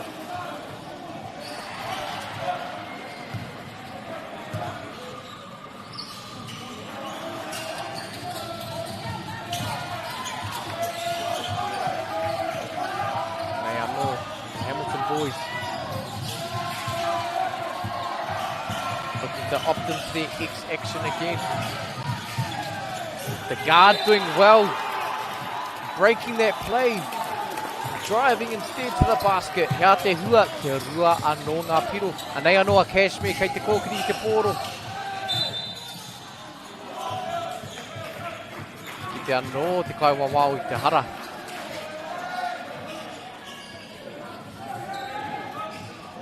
Rima miniti e toi ana e te iwi.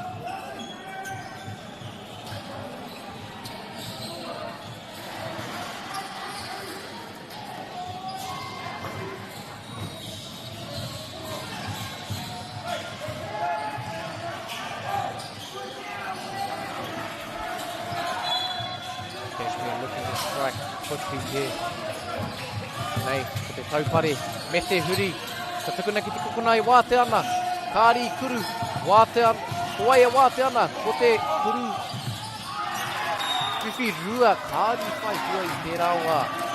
Te kaha hoki o te ārai o Hamilton boys. Forcing Cashmir to take a shot that they probably did not want to take.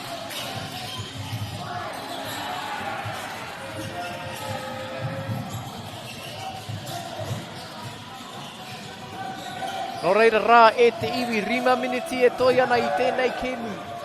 I te wā nei, te kaumātahi noiho ngā piro te āputa. I wainga I ngā tima e rua. Hoi anō tā Cashmir High e whakautu I te tai ā nifa. Hoi a tērā o Hamilton boys. Ka rite tonu te kōkiri. Ki te tūko'u.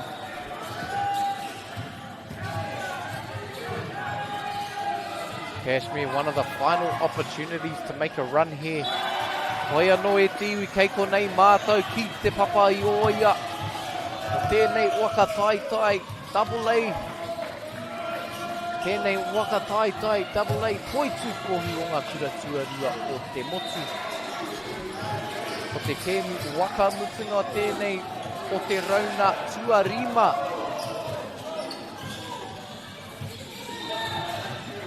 O te hoa.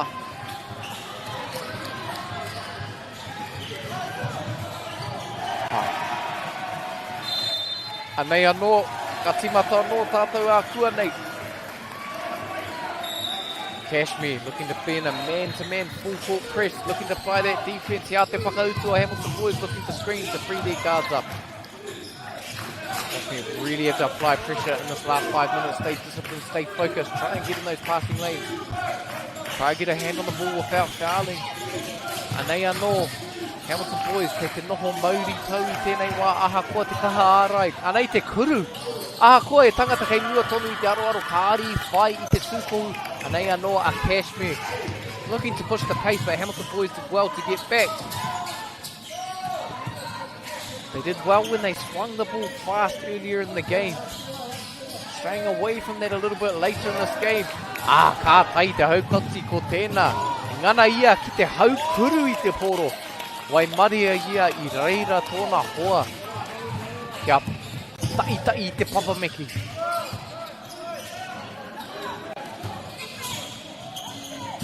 Nei anō a Cashmir High.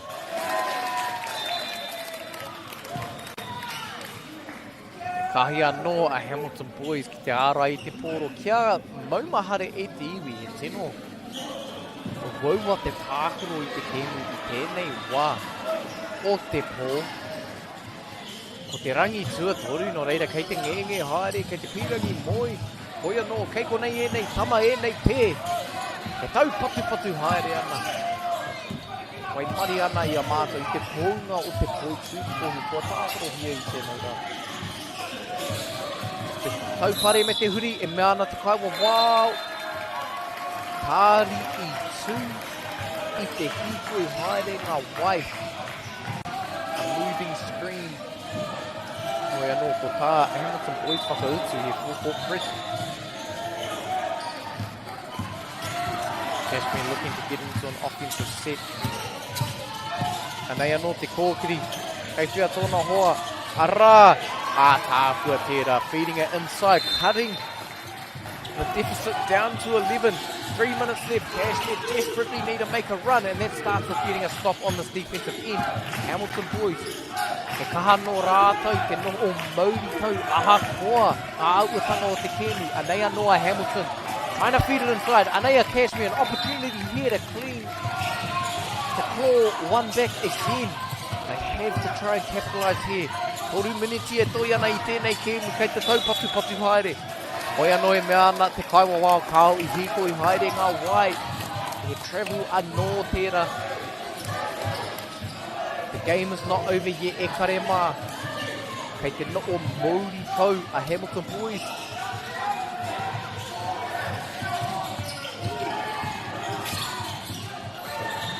Anei anō, kei te kōkiri kiroko, dangerous when they are able to penetrate down the middle.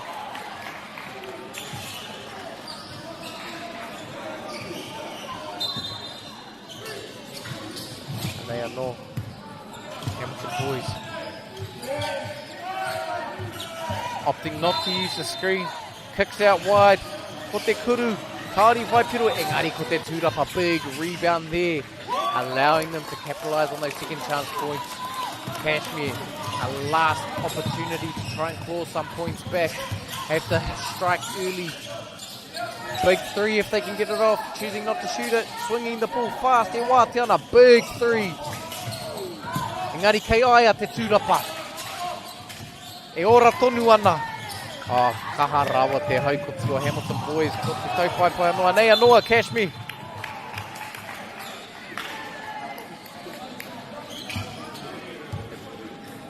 Hamilton boys just weathering the onslaught. Cashmir really need to get something going.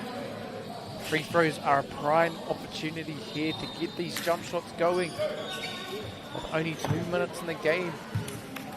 Are looking for anything to go their way. Couldn't quite capitalise there.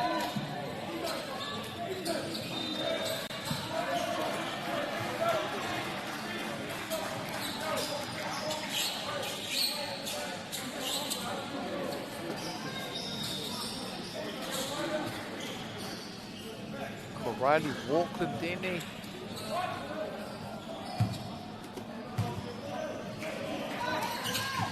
Ai whai piro kana kiri tuaria I te ball, kana kiri tuaria. Cashmir looking to press the ball and trap it, trying to force a quick turnover. Ngari MΑORI noa mā Hamilton boys. Te wāwāhi tērā mo MāORI. Nei anō Hamilton boys. Tāhua tērā. Taupare me te huri. Pick and roll action. Dicing the defense. Cashmir utilising this free throw time as a timeout to try and find a final spark, make a final spark.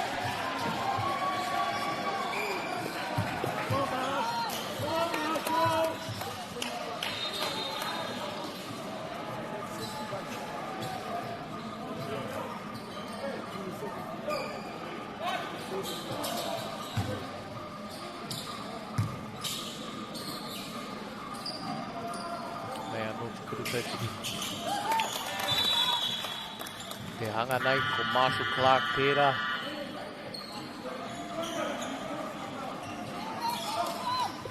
Kei te whakawhitinga kai tākro e te iwi. Tōna 2 miniti e toi ana i tēnei kēmu.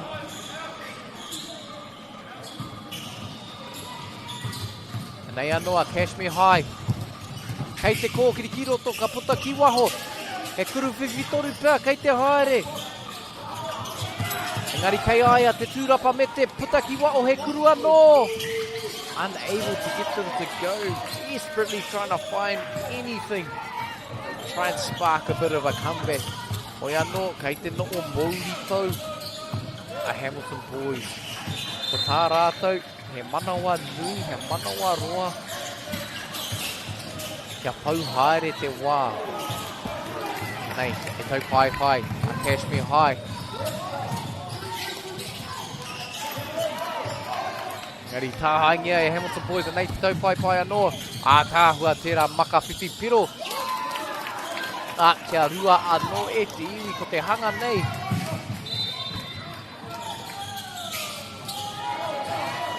Ko te hanga nei, ko tērā te kēmu e te iwi anei anō a Hamilton boys. Ko te haukuru, hei waka, hapi. Putting an exclamation point at the end of this game. Cashmir looking for a miracle here. Couldn't get that one to go. Oi anō tā Hamilton boys, he whakapau haere i te wā e te iwi. Ka tahi te kēmu ko tērā i wainga i ēnei tima e rua. O Hamilton boys me Cashmir High. Nei anō a Hamilton boys ka kōkiri ngāwari noa. Engari i kāri whai kua i reira te wakaharu. Ko te utu. Kia rua ngā piro kia Cashmir High. Tari tonu ki te kāmera. Hoi anō e te iwi. Tērā te kēmu te kaumārua noiho. Te kaumārua noiho. Ngā hēkona e toi ana i tēnei kēmu ko tā rātou e whakapau noiho i te wā e te iwi. Kua toa a Hamilton boys High. Wari tukau mā iwa ngā piro kei a rātou. Whiti tukau mā whā ngā piro kei a Cashmir High. Kei te toa a Hamilton boys getting their first win on the board for this whakataitai. A hard fought match between both of these sides. Hoi anō e te iwi ko tātou tēnei te mutunga o te pāpāho o te rangi nei. Ko te rangi tuatori o te whakataitai. Kua ea. Nō reira me i kā tika ki koutou katoa. Ngā kai hāpai, ngā kai wawao, ngā kai wakahaere me ngā kai tākro i tēnei whakataitai. Tai noa ki koutou ko hono. Ipurangi mai ki te mātakitaki i tēnei o ngā whakataitai. O te anō rā ki ngā kai tautoko pūtea ko Bailey's Real Estate, ko Caltex, ko Nativa. Rātou ko Apollo Projects, o te anō rā whakaata MΑORI. Nā rātou tēnei pāpā o tanga kore utu. Tai noa ki te taurāwhiri i te reo MAORI i te tautoko mai. O kauri iti wō tēnei e miki ake ana ki koutou katoa ko tūhono mai. Kua nei, ka hoki anō tātou. Tēnei pāpā o tanga o te whakataitai nei. Tēnei whakataitai. Poitu kohu o ngā kura tuarua o te motu. E te ti, e te tā, kia haumaru te noho ora mai.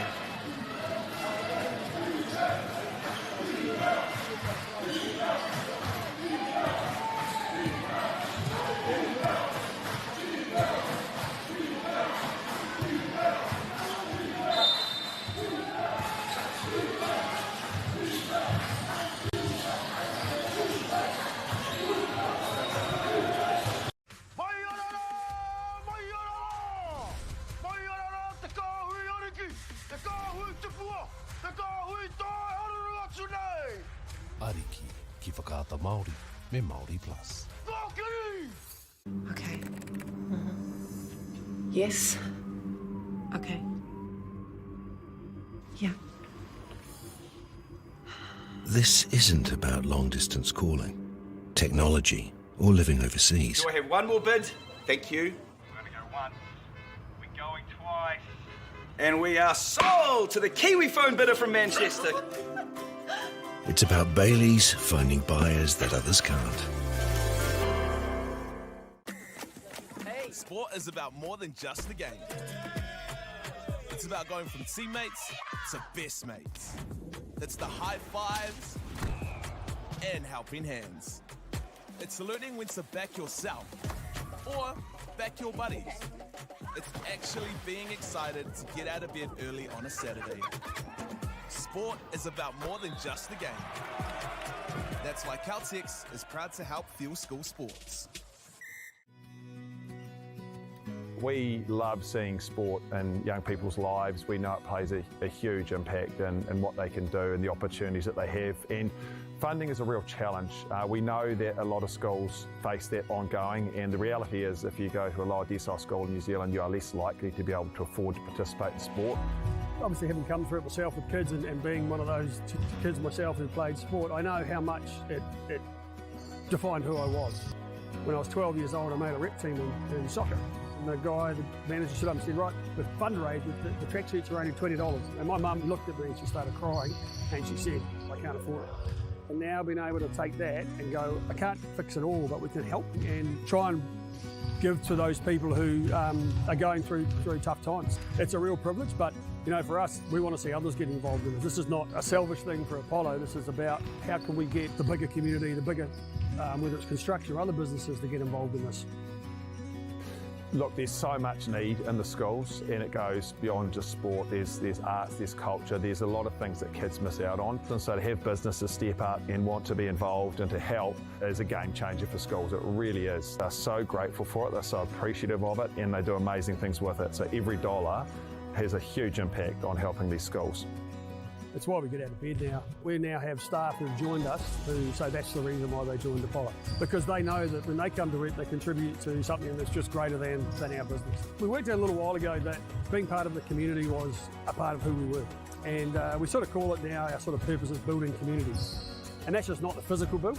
It's actually been able to help and contribute to the communities we operate in. And you know, when we now pitch to our clients for projects, it's the very first thing we talk about. It's not the last thing, it's the first thing, because clients want that, you know, whether they're a council, whether they're a corporate, it's part of where they want to go. And when we can show them what their building is doing away from just the physical structure, they're having an impact on the communities. It's very, very powerful.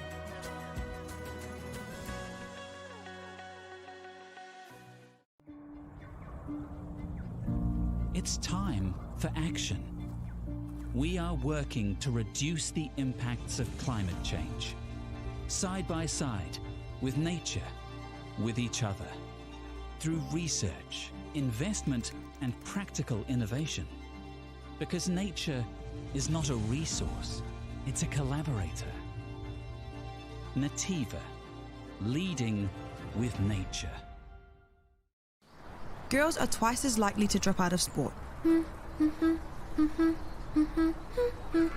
That's why 2 Degrees is committed to fighting for fair for women and girls in sport at every level.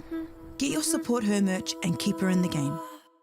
Get the MΑORI Plus app. Download now on Google Play or the App Store with exclusive viewings and 100% ad-free. Quite like top tier. Watch us anywhere, anytime. Make MAORI Plus your mate and stream now.